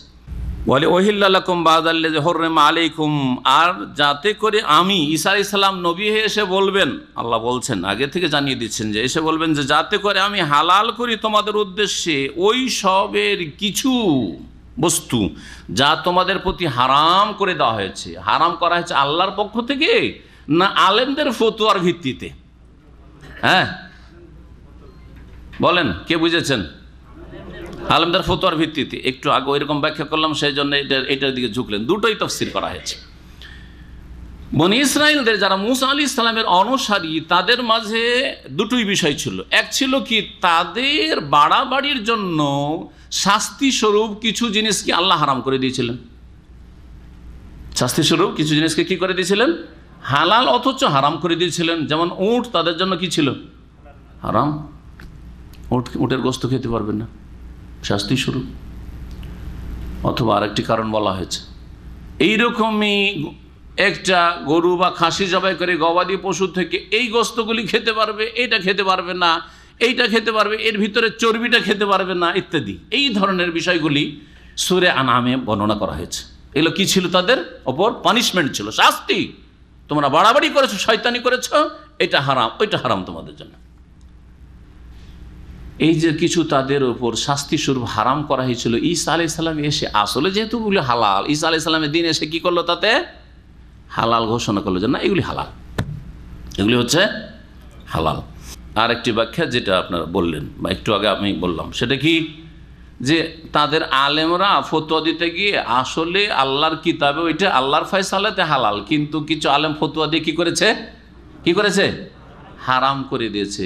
ঈসা আলাইহিস সালাম এসে আসলটাতে ফিরিয়ে নিয়ে আসলেন। আসল হচ্ছে যে হালাল, সুতরাং হালালে ফিরিয়ে নিয়ে আসলেন। যেমন আজকালকার যুগে ঘোড়ার গোস্ত কি হালাল না হারাম? এদিক থেকে হারামও শুনছি, আবার হালালও শুনছি। কারা হারাম বলছেন হাত উঠান। ঘোড়ার গোস্ত হারাম, মেলাগুলো হাত উঠেছে মাশাআল্লাহ, দেখছেন না, ঘোড়ার গোস্ত হারাম। আচ্ছা, কারা হালাল বলছেন হাত উঠান। এতগুলি লোক সবাই খেতে চায় ঘোড়া, আর আপনার কয়েকজন খেতে চান। সুবহানাল্লাহ, দেখলেন? হ্যাঁ, মদিনার ছাত্র, ঘোড়ার গোস্ত হালাল না হারাম? হালাল। জি, ইমাম আবু হানিফা রাহিমাহুল্লাহর মাযহাবে ঘোড়ার গোস্ত হারাম। বুঝা গেছে? যারা নিজে হানাফি সাইনবোর্ড রেখেছেন তাদের জন্য হারাম। কথা বুঝতে পারছেন? হানাফি যদি হন তাহলে হারাম, কারণ আপনি পাবন্দি করছেন আমি হানফি থাকবো, আমি ওই হাদিসে হালাল থাকলো না, আমার কাছে হালাল না। আমার কাছে হানফিটা 1 নম্বরে, 2 নম্বরে হাদিস। আমাদের মোতাবেক হাদিস পাই যদি মনোপুত, তাহলে নিলাম, না হলে মাস সালামা, ঠিক না? এটাই তো মযহাবের মুশকিলটা। আর যারা বলছেন না আমাদের আসল হচ্ছে কোরআন এবং হাদিস, কোরআন হাদিসের মুআফিক যদি আবু হানিফার কথা পাই সেটাও নেব, আর কোরআন হাদিসের মুআফিক অনুকূলে যদি শাফিরটা পাই সেটাও নেব, কোরআন হাদিসের মুআফিক যদি মালিকেরটা পাই, আহমদেরটা পাই, আর কারো পাই তাও নেব, আপনার কথাও নেব যদি কোরআন হাদিসের মুআফিক হয়, ঠিক না? কিন্তু কোরআন হাদিসের উল্টা হলে যতই বড় কোনো ব্যক্তিত্ব হোক না, তার কথা নেওয়া যাবে না। এটাই না শিখিয়েছেন 4 ইমাম, সেখানে নেই উতরুকু কওলি লিকাওলি রাসূলিল্লাহ সাল্লাল্লাহু আলাইহি ওয়াসাল্লাম, রাসূলের কথার সামনে আমার কথাকে ছেড়ে দিও। উতরুকু কওলি লিকাওলি সাহাবায়ে কেরামের কথার সামনে আমার কথাকে ছেড়ে ফেলে দিও। আবু হানিফার শিক্ষা এটা রাহিমাহুল্লাহ। কিন্তু আমরা তো আসল হানাফি হইতে পারি না, নকল হানাফি। আসলে কথা বোঝা গেছে? আসল হানাফি আর নকল হানাফিতে পার্থক্য আছে। ইমাম আবু হানিফা রাহমাতুল্লাহ আলাইহির ইজতিহাদে তার কাছে হাদিস পৌঁছেনি। তখনকার যুগে বুখারী মুসলিম হাদিস এইভাবে কিতাবে সংকলন হয়নি, তার যুগটা একটু আগের যুগ ছিল। হাদিসগুলি ছড়িয়ে ছিটছিল বিভিন্ন শহরে, মানুষের মুখে মুখে, স্মৃতিতে, মুখস্থতে, এইভাবে লিপিবদ্ধ হয়নি। হাদিস হয়তো পৌঁছেনি, কয়েকটি হাদিস রয়েছে ঘোড়ার গোস্ত খাওয়া সম্পর্কে। এটা হচ্ছে তার সম্পর্কে সুধারণা যে হাদিস পৌঁছেনি, বেচারা করবেন কি। কিন্তু তিনি সেই যুগের বড় আলেম, সুতরাং তার কাছে লোকেরা কুফায় ফতোয়া নিতে গেছে। তিনি দেখলেন কোরআনে কারিমে আল্লাহ বলছেন ওয়াল খাইলা ওয়াল বিগালা ওয়াল হামিরা লিতারকাবুহা জিনা, ওয়াল খাইল ঘোড়া, ওয়াল বিগাল খচ্চর, ওয়াল হামির আর গর্ধব, লিতারকাবু এগুলি বাহনের জন্য, সওয়ার হওয়ার জন্য, ওয়াজিনা আর সাজের জন্য। বাড়িতে ঘোড়া পুষলে সুন্দর লাগে, এই অমুকের বাড়িতে ঘোড়া আছে। আমাদের এলাকায় একমাত্র মন্ত্রী, গোটা ডিস্ট্রিক্ট ওই মন্ত্রীর বাড়িতে কত লাখ টাকার ঘোড়া একটা কিনা আছে, শুধু দেখার জন্য আসে, আর লোকজন দেখে যায়, কোনো কাজ নেই ওর। কথা বুঝছেন? আরে সালাফে সালেহিনদের যুগে, সাহাবায়ে কেরাম, তাবিন, তাবা তাবিনদের যুগে জিহাদ ফিসাবিল্লাহ ঘোড়া কাজ আসতো। আজকাল তো ঘোড়া ওই কাজেরও না, যে কাজের জন্য আল্লাহ পয়দা করেছেন, তাই না? তো জিনার জন্য থেকে গেছে, সাজ অলঙ্কার। ইমাম আবু হানিফা দেখলেন যে আল্লাহ বলেছেন সওয়ার হওয়া আর জিনা, এই দুটো কাজের জন্য, তাহলে বোঝা গেল যে ঘোড়া খাওয়া যাবে না। আর তিনি যেহেতু হাদিস মাননি, তখন আকলকে, যুক্তিকে প্রাধান্য দিয়েছেন, যুক্তি তখন রায় পেশ করেছেন। তিনি চিন্তা করলেন যে ঘোড়া যদি এভাবে জবাই আর গোস্ত খেতে থাকে, তো ঘোড়া তো দেশ থেকে শেষ হয়ে যাবে, দুনিয়া থেকে শেষ হয়ে গেলে তো জিহাদ ফিসাবিল্লাহ যখন প্রয়োজন হয়, তো ঘোড়া কোথায় পাবে মুসলিমরা? তাই খাওয়া যাবে না। বুঝতে পারলেন? একটি আয়াত থেকে আশ্রয় নেওয়া ইস্তেদলাল, আর একটি হচ্ছে যুক্তি তার। কিন্তু যখন সামনে হাদিসগুলি আসলো, সহিহ বুখারীর হাদিস, সহিহ মুসলিমের হাদিস, আসমা রাদিয়াল্লাহু তাআলা আবু বকরের মেয়ে বলছেন যে নাহারনা ফারসান আলা আহাদি রাসূলিল্লাহ সাল্লাল্লাহু আলাইহি ওয়াসাল্লাম, আমরা রাসূলুল্লাহ সাল্লাল্লাহু আলাইহি ওয়াসাল্লাম জামানায় নহর করলাম, জবাই করলাম ঘোড়াকে, ফাকালনাহু, আর ঘোড়ার গোশত খেলাম। যখন আরো হাদিস আসলো, নবী সাল্লাল্লাহু আলাইহি ওয়াসাল্লাম গাধার গোশত খেতে, খচ্চর গোশত মানা করেছেন, ওয়া আযনা ফি লুহুমিল খাইলি, আর ঘোড়ার গোশত খেতে অনুমতি দিয়েছেন। তারপরেও হাদিস ছেড়ে দেবেন, আর তারপরে ওই আগের মজাব মানবেন নাকি, যেটা উনি না জেনে বলেছেন, জানা ছিল না সেই জন্য। আমি আজকে বলে গেলাম একটা কথা, আর তারপরে ভুল প্রমাণ হয়ে গেল, তারপর আমার কথা মানবেন? হারাম অপরাধের জন্য মানা, এটা জাহান্নামে যেতে হবে। আমি বেঁচে যাবো হয়তো, কারণ আমি এই যুগে এতটাই পেয়েছি, এর বেশি কিছু পাইনি। আমি মাজুর, আমি চেষ্টা করেছি, আমি চেষ্টা না করে যেই সেই কথা বলি না। আর ফতোয়া দিতে সবচেয়ে বেশি আমি ভয় করি, কিন্তু আমাদের ছাত্ররা ভয় করে না। হ্যাঁ, আজকাল অল্প স্বল্প শিখে ভয় করে না। ফতোয়ার আপনার হোয়াটসঅ্যাপ টিম আর গ্রুপ, আর আপনার ফেসবুক ফতোয়া, আর কত যে ফতোয়া। কালকে রাত্রে একটা ফতোয়া এসছে বাহরাইন থেকে, রাত 12টার সময় ফতোয়া লিখিত হোয়াটসঅ্যাপে। আমি বলছি না, এই ফতোয়ার উত্তর দেওয়া পরে দেখা যাবে। হ্যাঁ, কিন্তু আপনাদের এক শ্রেণীর ছাত্র ভাইয়েরা আছে, যদি এরকম ফতোয়া চলে আসে, কাজ হয়ে গেছে, মুফতি হওয়ার একটা সুযোগ চলে এসছে। হ্যাঁ, মুফতি হওয়ার একটা সুযোগ চলে এসছে। এই 2-4টা ফতোয়া দিলেই না মুফতি বলে একটু ফেমাস হইতে পারবো। আমি মুফতি টুফতি হতে চাই না। হ্যাঁ, কোরআন এবং হাদিসের যেটুকু ব্যাখ্যা বুঝছি, আল্লাহ যেন তৌফিক দান এবং আল্লাহ যেন নাজাতের পথে রাখেন। সতর্ক সাবধান, এলম ছাড়া ফতোয়া দেবেন না। এতগুলি দলিল জানার পরও ফতোয়া দিতে যদি ভয় লাগে, তো যদি যার কাছে দলিল না, আরবি ভাষায় বুঝেন না, দলিলই দিতে পারেন কথা থেকে, শুনে শুনে ফতোয়া, শুনে শুনে ফতোয়া। আমি শেখের কাছে শুনেছি, যাওয়া যাওয়া ফতোয়া নাকি অমুক শেখ তো বলেছেন, আরে এক শেখ ও ভুলই বলেছেন। এক শেখ ফতোয়া দিচ্ছে যে রাগের অবস্থায় তালাক হয়ই না, এবার ঢালা হারে তালাক হয় না। তো কি আদর করতে করতে তালাক দেয় আছে নাকি? ভারত, বাংলাদেশ, পাকিস্তানে বা সৌদি আরবও কেউ আদর করে তালাক দেয় নাকি? স্ত্রীকে আদর করছে আর তালাক দিয়ে দিল, আছে নাকি কেউ? তাহলে রাগের অবস্থায় তালাক হয় না, দিল ফতোয়া এক শেখ, আর সেটাকে দিল ছেড়ে হোয়াটসঅ্যাপে এদিকে দিল ছড়িয়ে। এই বছর খানেক আগের ঘটনা। রাগের অবস্থায় তালাক হয় না মানে কারো তালাক হয় না। ভারত বাংলায় তালাক দিলে তালাক হয়ই না। এই যে প্রবাসীরা তালাক দেয়, এই তুই বাপের বাড়ি কেন গেলি, আমার মার বিনা হুকুমে দিলাম তোকে তালাক, 3 তালাক, তালাক তালাক তালাক, একটিও তালাক হয় না, কারণ সবগুলি রাগের তালাক, তাই না? জাহেলদের ফতোয়া এগুলো। আরে ভাই, আপনাকে একটু আল্লাহকে ভয় করতে হবে, কোরআন এবং হাদিসের গবেষণা রাখতে হবে, আপনার হাদিসের জ্ঞান থাকতে হবে, কোরআনের জ্ঞান থাকতে হবে, ফিকহের জ্ঞান থাকতে হবে, বুঝতে হবে যে বিষয়টা কি। তারপরে আপনাকে রাগ কয় ভাগে বিভক্ত হইতে পারে, কোন অবস্থায় তালাক হইতে পারে রাগে, কোন অবস্থায় হইতে পারে না, এটা হচ্ছে ফতোয়া দেওয়া, আলেমের ফতোয়া। জাহেলের ফতোয়া দেবেন না। ঈসা আলাইহিস সালাম, বনি ইসরাইল যারা মুসা আলাইহিস সালাম উম্মত ছিলেন, তাদের মাঝে যে আলেমদের বিরোধ ছিল, সেগুলির ক্ষেত্রে চূড়ান্ত ফায়সালা দেওয়ার জন্য এসেছেন।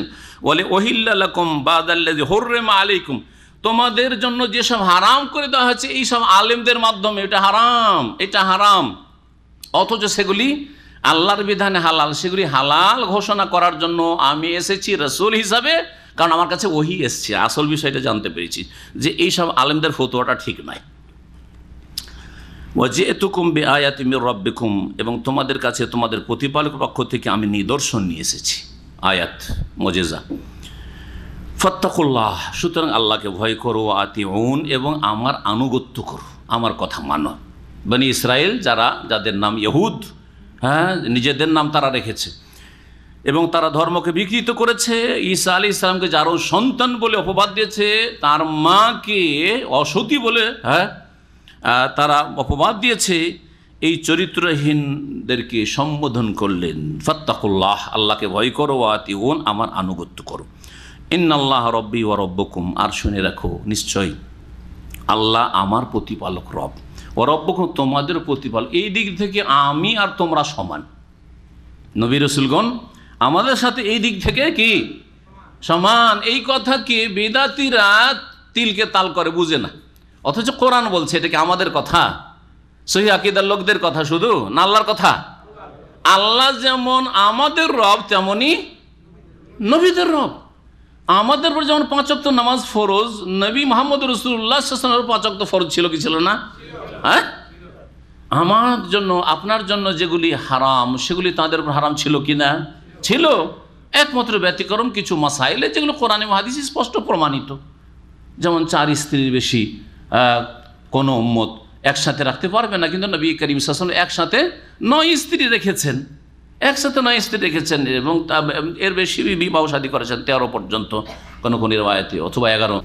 আম্বিয়া রসুলগণ আল্লাহর গোলামির ক্ষেত্রে, উবুদিয়াতের ক্ষেত্রে তারাও বান্দা আমরাও বান্দা, তারাও বান্দা আমরাও বান্দা। আপনিও দেশের নাগরিক আর আপনার দেশের রাষ্ট্রপতিও দেশের নাগরিক, দুজনে সমান নাকি? হ্যাঁ, সমান। কিন্তু নাগরিক হতে এক, আইন কানুনের ক্ষেত্রে আইনের ঊর্ধ্বে কেউ না। আইন ভঙ্গ করলে যেন আপনি অপরাধ করলেন, সেও অপরাধ করলো, সেও অপরাধ করলো, ঠিক ওই রকমই। ইন্নাল্লাহ রব্বি ওয়া রব্বাকুম, নিশ্চয়ই আল্লাহ আমার রব এবং তোমাদের রব, ফাবুদু, সুতরাং তার তোমরা ইবাদত করো, আমিও ইবাদত করি। হাযা সিরাতুম মুস্তাকিম, এটি হচ্ছে সরল পথ। তারই ইবাদত করো, আর কারো ইবাদত করিও না, শিরক করিও না, শিরকি আকীদা রাখিও না, শিরকি কথা বলিও না, আর শিরকি আমল করিও না। শিরকের ধর্ম কোনো নবী রাসূলগণ নিয়ে আসেনি, কোনো নবী রাসূল নিয়ে আসে। শিরকের ধর্ম মানুষের তৈরি করা, সেটা কবর মাজার পূজার শিরক হোক, আর সেটা প্রতিমা পুতুল পূজার শিরক হোক, আর সেটা নিরাকারের পূজার শিরক হোক। আল্লাহ রাব্বুল আলামিনের ইবাদত একমাত্র তার জন্য ইবাদত সুনির্দিষ্ট হইতে হবে, এবং আপনাকে জানতে হবে যে কোন কোন জিনিসগুলি ইবাদত, কোন কোন বিষয়গুলি ইবাদত। সমস্ত ইবাদত বন্দেগী আল্লাহর জন্য। আল্লাহর আমরা গোলাম, আমরা আব্দ, ইবাদ, এবং আল্লাহ হচ্ছেন আমাদের মাবুদ। এটা হচ্ছে সিরাতে মুস্তাকিম। ফালাম্মা আহাসা ঈসা মিনহুমুল কুফরা, অতঃপর ঈসা আলাইহিস সালাম যখন তাদের থেকে, বনি ইসরাইল থেকে অনুভব করলেন কুফরির, অবাধ্যতার। কেমন করে অনুভব করলেন?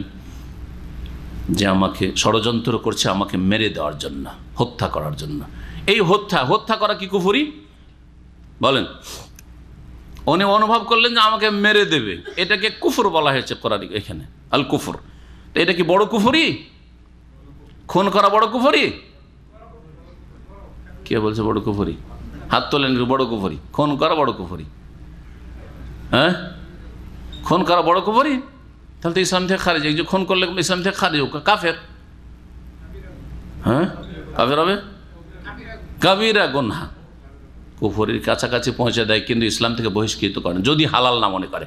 তবে যদি মনে করে যে এই মুসলিমকে খুন করা হালাল, তাহলে সে কাফের হয়ে যাবে, কারণ আল্লাহর বিধানকে অস্বীকার করলো, সেই জন্য কাফের। কিন্তু এই খুনের পিছনে যদি কুফরি আকীদা কাজ করে, কুফরি আকীদা কাজ করে, তাহলে কাফের হবে না? হবে না? কেন খুন করছে?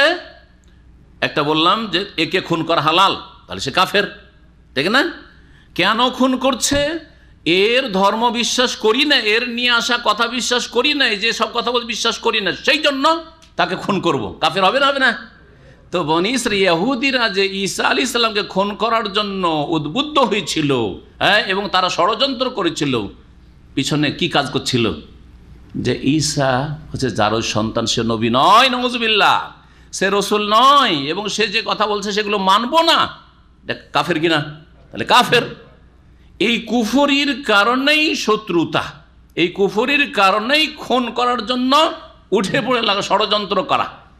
সেই জন্য আল্লাহ রাব্বুল আলামিন এখানে ঈসা আলাইহিস সালামকে খুন করার জন্য যে তারা ষড়যন্ত্র করেছিল, তাকে এখানে কুফর বলে আখ্যায়িত করেছেন। ফালাম্মা আহাসা ঈসা মিনহুমুল কুফরা, অতঃপর যখন বনি ইসরাইল ইহুদিদের পক্ষ থেকে ঈসা আলাইহিস সালাম অনুভব করলেন কুফরির, যে এরা আমাকে খুন করার জন্য চক্রান্ত করছে, কালা, তখন সাথী সঙ্গীদের কাছে সাহায্য সহযোগিতা চাইলেন। বললেন, মান আনসারি ইলাল্লাহ, আল্লাহর পথে আমার কে সাহায্য করবে? মান আনসারি ইলাল্লাহ, আল্লাহর পথে আমার সাহায্যকারী কে আছো তোমরা? অর্থাৎ যদি হামলা করে আসে ইহুদিরা, তোমরা আমার পাশে দাঁড়াবে কিনা আল্লাহর দিনকে রক্ষা করার জন্য? একজন নবীকে বাঁচানো, একজন রসুলকে বাঁচানো, তার মানে আল্লাহর দিনকে বাঁচানো, ঠিক কিনা? এটা এই নয় যে গায়রুল্লাহর কাছে সাহায্য চাওয়া। আল্লাহ হেফাজতকারী, কিন্তু পাশে সহযোগী লাগবে না? লাগবে না? লাগবে। কাল আল হাওয়ারিউন, তখন তার হাওয়ারিগণ নবী সাল্লাল্লাহু আলাইহি ওয়াসাল্লামের সাথী সঙ্গীদেরকে সাহাবা বলা হয়, সাহাবি, আর ঈসা আলাইহিস সালামের সাথী সঙ্গীদেরকে কি বলা হয়? হাওয়ারি। হাওয়ারিগণ বললেন, নাহনু আনসারুল্লাহ, আমরা আল্লাহর সাহায্যকারী, আল্লাহর দ্বীনের সাহায্যকারী, আল্লাহর পথে সাহায্যকারী। আমান্না বিল্লাহ, কারণ আমরা আল্লাহর প্রতি ঈমান নিয়ে এসেছি। ওয়াশহাদ, আর আপনি সাক্ষী থাকুন হে ঈসা আলাইহিস সালাম, বিআন্না মুসলিমুন, যে আমরা মুসলিম। কি আমরা? মুসলিম। দেখলেন? তাহলে ঈসা আলাইহিস সালাম এবং তার উম্মতের ধর্ম কি ছিল? ইসলাম। ভালো করে শুনে রাখেন, মূসা আলাইহিস সালামের নিয়ে আসা দিন ছিল ইসলাম, ইব্রাহিম আলাইহিস সালামের নিয়ে আসা দিন ছিল ইসলাম, তারা মুসলিম ছিলেন। এই জন্য ওয়ালাকিন কান হানিফা মুসলিম আসবে, ইব্রাহিম আলাইহিস সালাম কি ছিলেন? একনিষ্ঠ মুসলিম ছিলেন। আদম আলাইহিস সালামের দিন ছিল ইসলাম। নূহ আলাইহিস সালামের দিন ছিল ইসলাম। ইসলাম মানে আত্মসমর্পণ করা, আল্লাহ যা আদেশ করেছেন আত্মসমর্পণ করা, আল্লাহ যা কিছু নিষেধ করেছেন সেটা মেনে নেওয়ার ক্ষেত্রে আত্মসমর্পণ করা, এর নাম হচ্ছে ইসলাম। সমস্ত নবী রাসূলগণের দিন কি ছিল? এক দিন ছিল। আর একটা দিন মানে ইন্নাদ-দীনা ইনদাল্লাহি আল ইসলাম, সেটা ইসলাম। কিন্তু বিভিন্ন মাসলা মাসাইলে মত পার্থক্য ছিল। পার্থক্য সময়ের উপযোগী যে সব মাসাইল সেই যুগে ছিল, সেই যুগে ওই রকম ছিল। আমাদের যুগে আমাদের জন্য যেগুলি প্রযোজ্য সেটা রাখা হয়েছে মাসলা মাসাইলের ক্ষেত্রে। এই জন্য নবী সাল্লাল্লাহু আলাইহি ওয়াসাল্লাম নবী রাসূলগণকে বৈমাত্রীয় ভাইয়ের সাথে তুলনা করেছেন। আল আম্বিয়া ও বানুল আল্লাত, নবী রাসূলগণ হচ্ছে কার মতো? সৎ ভাইদের মতো। আবুহুম ওয়াহিদ ওয়া উম্মাহাতুহুম শাত্তা। সৎ ভাইয়ের বাপ কয়জন থাকে? এক, কিন্তু মা ভিন্ন ভিন্ন, মা হচ্ছে ভিন্ন ভিন্ন। ঠিক তেমনি সমস্ত নবী রাসূলগণের দ্বীনের আকীদা বিষয়গুলি, মৌলিক বিষয়গুলি, বুনিয়াদি বিষয়গুলি হচ্ছে এক। আল্লাহ এক, তার কোনো শরিক নেই। রসুলের সব কথা মানতে হবে, আখিরাত বিশ্বাসী হইতে হবে, জান্নাত জাহান্নাম রয়েছে ইত্যাদি, কবরের জীবন সম্পর্কে। তারপরে মৌলিক বিষয় হচ্ছে যে কোনো উম্মতের লোকদের জন্য সালাত, যাকাত, সাদাকা, ভালো কাজ করা, মন্দ কথা কাজ থেকে বেঁচে থাকা, ঠিক না? এগুলো মৌলিক বিষয়, এগুলো সব এক। মা যেমন ভিন্ন ভিন্ন সৎ ভাইদের হয়, ঠিক তেমনি মাসলা মাসে খুঁটিনাটি মাসলা মাসাইল আমাদের 5 ওয়াক্ত নামাজ, অন্যদের হয়তো বেশি কম কিছু ইত্যাদি। আমাদের জন্য কিছু বিষয় হচ্ছে হালাল, তাদের জন্য ছিল হারাম। এই না মুসলিমুন, যে আমরা আত্মসমর্পণকারী মুসলিম। রব্বানা, আরও দোয়া করলেন ঈসা আলাইহিস সালাম, আমান্না বিমা আনজালতা। ঈসা আলাইহিস সালাম এবং তার অনুসারী হাওয়ারীরা, ওয়াশহাদ বিআন্না মুসলিমুন, রব্বানা, হে আমাদের রব, আমান্না বিমা আনজালতা, তুমি যা অবতীর্ণ করেছে তা আমরা বিশ্বাস করি। ওয়াত্তাবানা রাসূলা, আর রাসূলের আমরা অনুসরণ। হাওয়ারীরা বললেন, ফাকতুবনা মা শাহিদিন, সুতরাং আমাদেরকে সাক্ষ্য প্রদানকারীদের তালিকাভুক্ত করে নাও। ফাকতুবনা মা শাহিদিন, যারা ওয়াহদানিয়াতের আল্লাহর একত্বের সাক্ষ্য প্রদানকারী তাদের তালিকাভুক্ত আমাদেরকে করে নাও। ওয়া মাকারু ওয়া মাকার আল্লাহ, ইহুদিরা চক্রান্ত করল। ওয়া মাকার আল্লাহ, আল্লাহ কৌশল করলেন। আল্লাহ কি করলেন? আল্লাহ চক্রান্ত করলেন বলবেন না। এই জন্য আদব কায়দার খেয়াল রাখবেন, আদব কায়দার খেয়াল রাখবেন।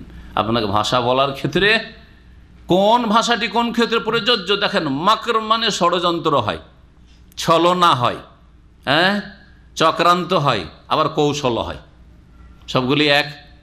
কৌশল আর ষড়যন্ত্রের পার্থক্য কি দেখি, বাংলা কে বুঝেন ভালো করে বলেন। কৌশল, বুদ্ধিমান, বলেন পার্থক্য দুটোর মধ্যে। ষড়যন্ত্র আর কৌশল। অমুক ব্যক্তি বড় কৌশলী আর অমুক ব্যক্তি চক্রান্তকারী, একই কথা। ভালো ভালো উদ্দেশ্য কোনো কিছু করা, এটা হচ্ছে কৌশল। আর মন্দ উদ্দেশ্যে কোনো কিছু করা, এটা হচ্ছে ষড়যন্ত্র, ছলনা, তারপরে চক্রান্ত ইত্যাদি। বুঝছেন না? তারা করেছিল চক্রান্ত, ষড়যন্ত্র। আল্লাহ কি করেন? কৌশল করেন যে তোরা ক্ষতি করবি, তোরা ঈসা আলাইহিস সালামকে খুন করবি, আমি কৌশল করছি, কৌশল আঁটছি আমি।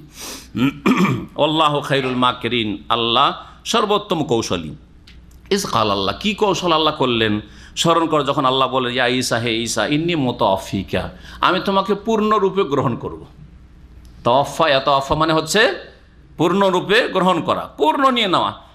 কারো কাছে 1000 রিয়াল পাবেন, 1000 দিয়েছেন, 1000 পুরাপুরি নিলেন, এটা হচ্ছে তাওয়াফা, পুরাপুরি নিলেন আপনি। আর 1000 যদি 900 নিলেন, তাহলে এটা পুরোপুরি নেওয়া হলো না। এই জন্য ইন্তেকালকে, মানুষের মৃত্যুকে ওয়াফাত বলা, কি বলা হয়? পূর্ণরূপে নিয়ে নেওয়া। একবারে শরীর থেকে আত্মাকে পূর্ণরূপে বিচ্ছিন্ন করে দেওয়া। জি হ্যাঁ, আত্মা গ্রহণ করাকে এই জন্য ওয়াফাত। আল্লাহ ইয়াতাওয়াফাল আনফুস, আল্লাহ প্রাণকে গ্রহণ করেন, পূর্ণরূপে গ্রহণ করেন। হিনা মাউতিহা, শরীর থেকে আত্মা এমনভাবে হয়ে যায় আর কোনো জ্ঞান থাকে না নিদ্রার অবস্থা। এই জন্য নিদ্রাকেও ওয়াফাতে সুগরা বলা হয়েছে। ওয়াল্লাতী লাম তামুত ফি মানামিহা, যাদের মৃত্যুর সময় এখনো আসেনি, তা নিদ্রার অবস্থায়, ঘুমের অবস্থায় আল্লাহ তাদের প্রাণকে গ্রহণ করেন। এটাও আল্লাহ পাকের এক রকমের গ্রহণ করা। কারণ তখন যে আমরা এই জাগ্রত অবস্থায় যে কাজ করছি এই কাজ আর করতে পারি না। হ্যাঁ, যে খবর রাখছি আশেপাশের কোনো খবর রাখি না, কি হচ্ছে না হচ্ছে, বাড়িতে চুরি ডাকাতি হয়ে গেল, সব কিছু নিয়ে চলে গেল, কোনো খবর নেই, ঘুমিয়ে আছে। মহান আল্লাহ কি বলেছেন? ইন্নী মুতাওয়াফিক, বলবেন এটা কখন? ইয ক্বাল আল্লাহ ইয়া ঈসা, ঈসা আলাইহিস সালাম বলেছিলেন ইন্নী মুতাওয়াফিক। ঈসা আলাইহিস সালামকে আল্লাহ রাব্বুল বললেন, ইয়া ঈসা, হে ঈসা, ইন্নী মুতাওয়াফিকা। যখন দেখলেন আল্লাহ রাব্বুল আলামিন যে এখন ইহুদিরা ঈসাকে মারার জন্য তার বাড়ি ঘেরাও করছে, ওই সময় সুসংবাদ শুনিয়ে দিলেন ঈসা আলাইহিস সালামকে, দেখো ইন্নী মুতাওয়াফিকা, তোমাকে পূর্ণরূপে আমি গ্রহণ করব। একটি তাফসীর হচ্ছে তোমাকে এখান থেকে আমি পুরোপুরি গ্রহণ করব, সশরীরে তোমাকে নিরাপদ উঠিয়ে নেব। ওয়ারাফ কীভাবে সেটা গ্রহণ করব, তার ব্যাখ্যা ওয়ারাফিউকা ইলাইয়া, আমার নিকটে তোমাকে উঠিয়ে নেব, আকাশে উঠিয়ে নেব। রাফিউকা ইলাইয়া, আমার কাছে কি করব? উঠিয়ে নেব। আল্লাহ কোথায় উঠিয়েছেন ঈসা আলাইহিস সালামকে? হ্যাঁ, কোথায় উঠিয়েছেন? আকাশে উঠিয়েছেন। তো আল্লাহ তাহলে কোথায় আছেন? আরে আমার দিকে উঠিয়ে নেব, ইলাইয়া মানে কি? আমার দিকে, তাই না? ভালো করে বুঝেন, আকীদা বুঝেন। কারণ আমাদের দেশের আশআরী আর মাতুরিদি মতবাদে বিশ্বাসীরা তারা বলে আল্লাহ সর্বত্র বিরাজমান। আল্লাহর জন্য দিক বলা যাবে না, যে আল্লাহ ওই দিকে আছে বলা যাবে না, আল্লাহ ওই দিকে আছে আকাশের দিকে, ওটা বলা যাবে, দিকই বলা যাবে না বলছে। এবং তারা এই ভ্রান্ত মতবাদী মাদ্রাসায় পড়ায়, কওমি মাদ্রাসা, আলিয়া মাদ্রাসা, এটাই পড়া হয়।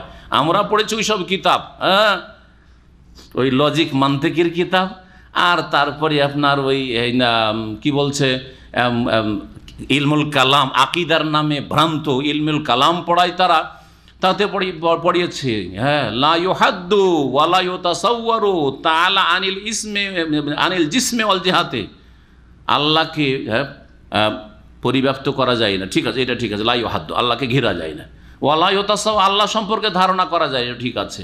তারপর বলছে তাআলা আনিল জিসমে ওয়াল জিহাতে, আল্লাহ দেহ থেকে মুক্ত। জিসম কথাটি, দেহ কথাটি কোরআন হাদিস আসেনি, আমরা বলবো না, কিন্তু আল্লাহর নফসের কথা এসছে, নফস বলবো। কোরআন আছে না নেই? নফস ওয়াইহাজ্জার কোন নফসা। তারপরে আনিল জিহাতে, আল্লাহ দিক থেকে ঊর্ধ্বে, আল্লাহর কোনো দিক নেই। অর্থাৎ এই আকীদা যে কওমি মাদ্রাসায় পড়ানো হয়, আলিয়া মাদ্রাসায়, তারা বলে আল্লাহকে বলা যাবে না, আল্লাহ এই কথা বলা যাবে না, আল্লাহ কোনো দিক নেই, সব দিকে নাকি আল্লাহ। আল্লাহ কোন দিকে তাদের কাছে? তাআলা আনিল জিসমি ওয়াল জিহাতি, আল্লাহর কোনো জিহাদ দিকই নেই, দিক বলা যাবে না। অথচ কোরআন কি বলছে? রাফেওকা, ভালো করে বুঝেন কোরআন, রাফেওকা ইলাইয়া, তোমাকে উঠাবো, ইলাইয়া আমার দিকে। কোন দিকে? তাহলে দিক আছে আল্লাহর, কোন দিকে উঠিয়েছেন? কি আকীদা রাখেন? এই যে যারা মাতুরিদি আকীদায় বিশ্বাসী, হ্যাঁ, আর সহি আকীদার উলামায়ে কেরামদের বিরুদ্ধে বলছেন, আর আমিন বললে মসজিদ থেকে তাড়িয়ে দিতে বলছেন, এই ফিতনাবাজ, এই গুমরাহগুলি কি বলবে? রাফেওকা ইলাইয়া, আল্লাহ সর্বত্র বিরাজমান, আল্লাহর কোনো দিক নেই, দিক নেই, তো আল্লাহ তো বলছেন আমার দিকে উঠাবো। তাদেরও তো আকীদা আল্লাহ ঈসা আলাইহিস সালাম কোথায় উঠিয়েছেন। এটা কি শুধু আহলে হাদিস ওলামাদের আকীদা না আমাদের দেশের ওই দেওবন্দি বেরলভী সবার আকীদা? এই কি আকীদা যে আল্লাহ ঈসাকে কোথায় উঠিয়েছেন? আকাশে উঠিয়েছেন। তাহলে বোঝা গেল যে এলাইয়া যখন বলছে আমার দিকে উঠাবো, আল্লাহ কোন দিকে আছেন? তাহলে আকাশের দিকে আছেন, ঠিক না? আপনার প্রকৃতি, নেচারও বলে যে আল্লাহ আকাশে আছেন। আপনার প্রকৃতি, মন, আপনি মুখে বলেন আর না বলেন, মুখে গুমরা হয়ে গেছেন, কিন্তু আপনার মন বলে যে আল্লাহ আকাশে আছেন। যখন আমরা দোয়া করি, কেউ আপনাকে মারছে, দেখেছেন না এরকম দৃশ্য? এটা লোকে ধরে মারছে, তখন কি করে? আল্লাহ তুমি বিচার করো, বলে না? বলেন না? ও জাহেলও জানছে আল্লাহ উপরে আছে, আল্লাহ তুমি বিচার করো, বলে কেন আল্লাহ তুমি বিচার করো, সব দিকেই তো আছো তুমি। দেখেছেন কোনোদিন কাউকে এরকম করতে? কিভাবে এরা গোমরা হয়েছে? কোরআন বিরোধী আকীদা। রাফেওকা ইলাইয়া, আমার দিকে তোমাকে উঠাবো, আকাশে উঠিয়েছেন আল্লাহ রাব্বুল আলামিন। অমুতাহিরাকা মিনাল্লাযিনা কাফারু, এবং তোমাকে আমি পবিত্র করব, মুক্ত করব, মিনাল্লাযিনা কাফারু, কাফেরদের থেকে। কাফের কারা? বনি ইসরায়েলের ইহুদিরা। ইহুদিদেরকে আল্লাহ এখানে কি বললেন? কাফের। যারা ঈসা আলাইহিস সালামের নিয়ে আসা দাওয়াতকে, ওহীকে অস্বীকার করেছিল ইহুদিরা, তাদেরকে আল্লাহ কাফের বলে আখ্যায়িত করলেন। তারা কাফের, কারণ ঈসা আলাইহিস সালামের রিসালাতকে অস্বীকার করেছে। আলহামদুলিল্লাহ, সুম্মা আলহামদুলিল্লাহ, যে আলহামদুলিল্লাহ আমরা এই শেষ নবীর উম্মত প্রত্যেক নবী রসুলকে বিশ্বাস করি, তাই না? আপনি আমিও যদি একজন নবীকে অস্বীকার করি যে অমুকের নবী মানি না, কাফের ওই ইহুদিদের মতো। লা নুফাররিকু বাইনা আহাদিম মির রাসূলিহ, কোনো পার্থক্য করি না রাসূলগণের প্রতি ঈমান নিয়ে আসার ক্ষেত্রে। হ্যাঁ, বিস্তারিত শেষ নবীকে মানতে হবে, কারণ আপনার রসুল হিসাবে আগের দিনগুলিতে ঘাটতি বাড়তি করে আল্লাহ যে শেষ দিন, লাস্ট এডিশন আল্লাহ পাঠিয়েছেন দিনের, সেটা হচ্ছে কোরআন এবং সুন্নাহ। সুতরাং জীবনের প্রতিটি ক্ষেত্রে রাসূলুল্লাহ সাল্লাল্লাহু আলাইহি ওয়াসাল্লামকে ফলো করতে হবে। আর এমনি রাসূল হিসাবে শ্রদ্ধার সাথে আপনাকে নাম নিতে হবে, ঈমান রাখতে হবে, দৃঢ় বিশ্বাস রাখতে হবে যে সমস্ত আম্বিয়া রাসূলগণ হক, ওয়ান নাবিয়ুনা হাক্কুন, দোয়া শিখিয়েছেন রাসূলুল্লাহ, সমস্ত নবী হচ্ছেন হক। তোমাকে কাফেরদেরকে পবিত্র করো। এই পবিত্র করার অর্থ কি কে বলতে পারেন? কাফের থেকে পবিত্র করবো। আল্লাহ কাফের থেকে কি পবিত্র করবেন? ঈসা আলাইহিস সালামকে বলেন। সময় চলে যাচ্ছে, একটু শরীক হন আপনারা, যাতে ঘুম ভাঙে। একটু ঘুমান না তো কেউ? হ্যাঁ হ্যাঁ বলেন। হ্যাঁ, কাফের জুলুম থেকে, এটা একটা। তাহলে পবিত্র করা মানে মুক্তি দান করা। কাফেরের অত্যাচার থেকে তোমাকে মুক্ত করবো, আকাশে উঠিয়ে নেব, কাফেররা ফেল ফেল করে চেয়ে থেকে যাবে, ঈসা আলাইহিস সালাম আসমানের উপর চলে গেছেন। মুতাহিরুকা মিনাল্লাযীনা কাফারু, এই কাফের ইহুদিদের অনিষ্ট থেকে তোমাকে মুক্ত করব, নাজাত দেব। এটা একটি তাফসীর। আর একটি তাফসীর আছে, কাফেরদের থেকে তোমাকে পাক করব, অর্থাৎ তোমাকে নাপাক সাব্যস্ত করেছে ইহুদিরা। তুমি নাকি জারজ সন্তান, তোমার মা নাকি অসতী, ব্যভিচার করে তোমাকে গর্ভধারণ করেছে। এই যে বদ আকীদা এই ইহুদিদের, এই বদ আকীদা দিয়ে তোমাকে নাপাক সাব্যস্ত করেছে, না তুমি পাক। আমি স্পষ্ট করে দেব। কিসের মাধ্যমে? শেষ রাসূল মুহাম্মদ সাল্লাল্লাহু আলাইহি ওয়াসাল্লামের উপর আল কোরআন নাযিল করে। কোরআন আল্লাহ ক্লিয়ার করে দিয়েছেন যে তিনি বিনা বাপে জন্ম নিয়েছেন এবং তার মা সতী সাধ্বী রমণী। হ্যাঁ, এবং ঈসা আলাইহিস সালাম আল্লাহর পক্ষ থেকে আয়াত, মুজিজা, ঈসার সৃষ্টি, এসব কথা আছে না নাই কোরআনে কারিমে? এর মাধ্যমে বদ আকীদা থেকে তোমাকে পাক করে নেব। এই কুফরি আকীদা, বদ আকীদা আর ভ্রান্ত আকীদা যে ইহুদিদের রয়েছে। ইহুদিরা ঈসা আলাইহিস সালামের মান সম্মানের ক্ষেত্রে ঘাটতি করেছে, নিচে নামিয়ে দিয়েছে। আর খ্রিস্টানরা ঈসা আলাইহিস সালামের সম্পর্কে আকীদার ক্ষেত্রে অতিরঞ্জন বাড়াবাড়ি করে ওপরে উঠিয়ে দিয়েছে। আর উম্মতে মুসলিমা শেষ নবী মুহাম্মদ রাসূলুল্লাহ উম্মত, কোরআনে কারীম, রাসূলের হাদিস সাল্লাল্লাহু আলাইহি ওয়াসাল্লাম যেই জায়গায় আল্লাহ রেখেছেন ঈসা সেখানে রেখেছে। কেমন করে? বিষয়টি বুঝেন ভালো করে। ইহুদিরা নিচে নামিয়ে দিয়েছে, এটা তো বুঝতে পারলেন তাই না? যারও সন্তান, আর যারও সন্তান ওর ভালো হয় নাকি? এটি তো, ওর মা খারাপ, সারা জীবন বলতে থাকবে ওর মা খারাপ, তাই না? নিচে নামিয়ে দিয়েছে, ওপরে উঠিয়েছে খ্রিস্টানরা। কিভাবে? আব্দুল্লাহকে ইবনুল্লাহ বানিয়ে দিয়েছে, আল্লাহর বান্দাকে আল্লাহর পুত্র বানিয়ে দিয়েছে। হ্যাঁ, আল্লাহর পুত্র বানিয়ে দিয়েছে এবং আল্লাহর শরীক বানিয়ে, ইন্নাল্লাহ সালেসু সালাসা, তিন খোদা। আল্লাহর বান্দা গোলামকে শুধু পুত্র বানায়নি, মাবুদ বানিয়ে দিয়েছে। এই জন্য কিয়ামতের দিন খ্রিস্টানদের সামনে ঈসা আলাইহিস সালামকে ডেকে আল্লাহ সূরা মায়েদার শেষ রুকুতে রয়েছে, ওয়াইদ ক্বাল আল্লাহু ইয়া ঈসা ইবনে মারইয়াম আনতা কুলতা লিন-নাস ইত্তাখিযুনি ওয়া উম্মিয়া ইলাহাইনা মিন দুনিল্লাহ। তুমি এই খ্রিস্টানগুলোকে বলেছিলে যে ইত্তাখিযুনি ওয়া উম্মিয়া, আমাকে আর আমার মাকে দুই এলাহ উপাস্য সাব্যস্ত করিও, মিন দুনিয়া, আল্লাহ ছাড়া। আল্লাহ এক, আর ওর ঈসা আলাইহিস সালাম মা আর ঈসা তিন খোদা, তিন এলাহ, তিন উপাস্যর শিক্ষা দিয়েছিলে।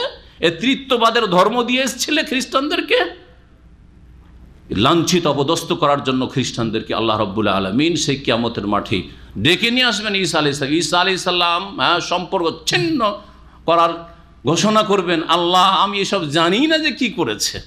ফালাম্মা তাওয়াফাইতানি কুনতা আনতার রাকিব আলী, যতদিন বেঁচে ছিলাম ও কুনতু আলাইহিম শাহিদা মা দুমতু ফীহিম, যতদিন বেঁচে ছিলাম আমি তো জানি, হ্যাঁ, ততদিন তাদেরকে সহি শিক্ষাই দিয়েছি। কিন্তু আমার ইন্তেকাল, আমার ওপরে উঠিয়ে না। এখানে ফালাম্মা তাওয়াফাইতানি মানে এটা মনে রাখতে, তাওয়াফা মানে এখানে তুমি যখন আমাকে গ্রহণ করেছো, মানে আকাশে উঠিয়ে নিয়েছো, কুনতা আনতার রাকিব আলী, তুমি জানো, তুমি পর্যবেক্ষক, আমি খবর রাখি না যে কি হয়েছে না হয়েছে। তাহলে বুঝা গেল ঈসা আলাইহিস সালাম আসমানের উপর থেকেও খবর রাখেন না যে ঈসা আলাইহিস সালামের নামে, তার ধর্মের নামে তারা তৃত্ববাদের মুশরিক হয়ে গেছে, তৃত্ববাদে বিশ্বাসী মুশরিক। আল্লাহ রাব্বুল আলামিন যে কাফেরদের থেকে তোমাকে পাক করব, পবিত্র করব, তাহলে দুটো অর্থ তার হয়ে গেল, ওয়া জাইলুল লাযিনা তাবাউকা ফাওকাল লাযিনা কাফারু ইলা ইয়াউমিল কিয়ামাহ। এবং তোমার অনুসারীদেরকে কিয়ামত পর্যন্ত কাফেরদের ওপর শ্রেষ্ঠত্ব দান করব, নেতৃত্ব দান করব। এইটুকু অংশের ভালো করে তাফসীর শুনেন, কারণ এখানে অনেক মুসলিম আজকাল কিছু জেনারেল শিক্ষিত লোক বিভ্রান্ত হয়েছে, বরং কাফের হয়ে গেছে।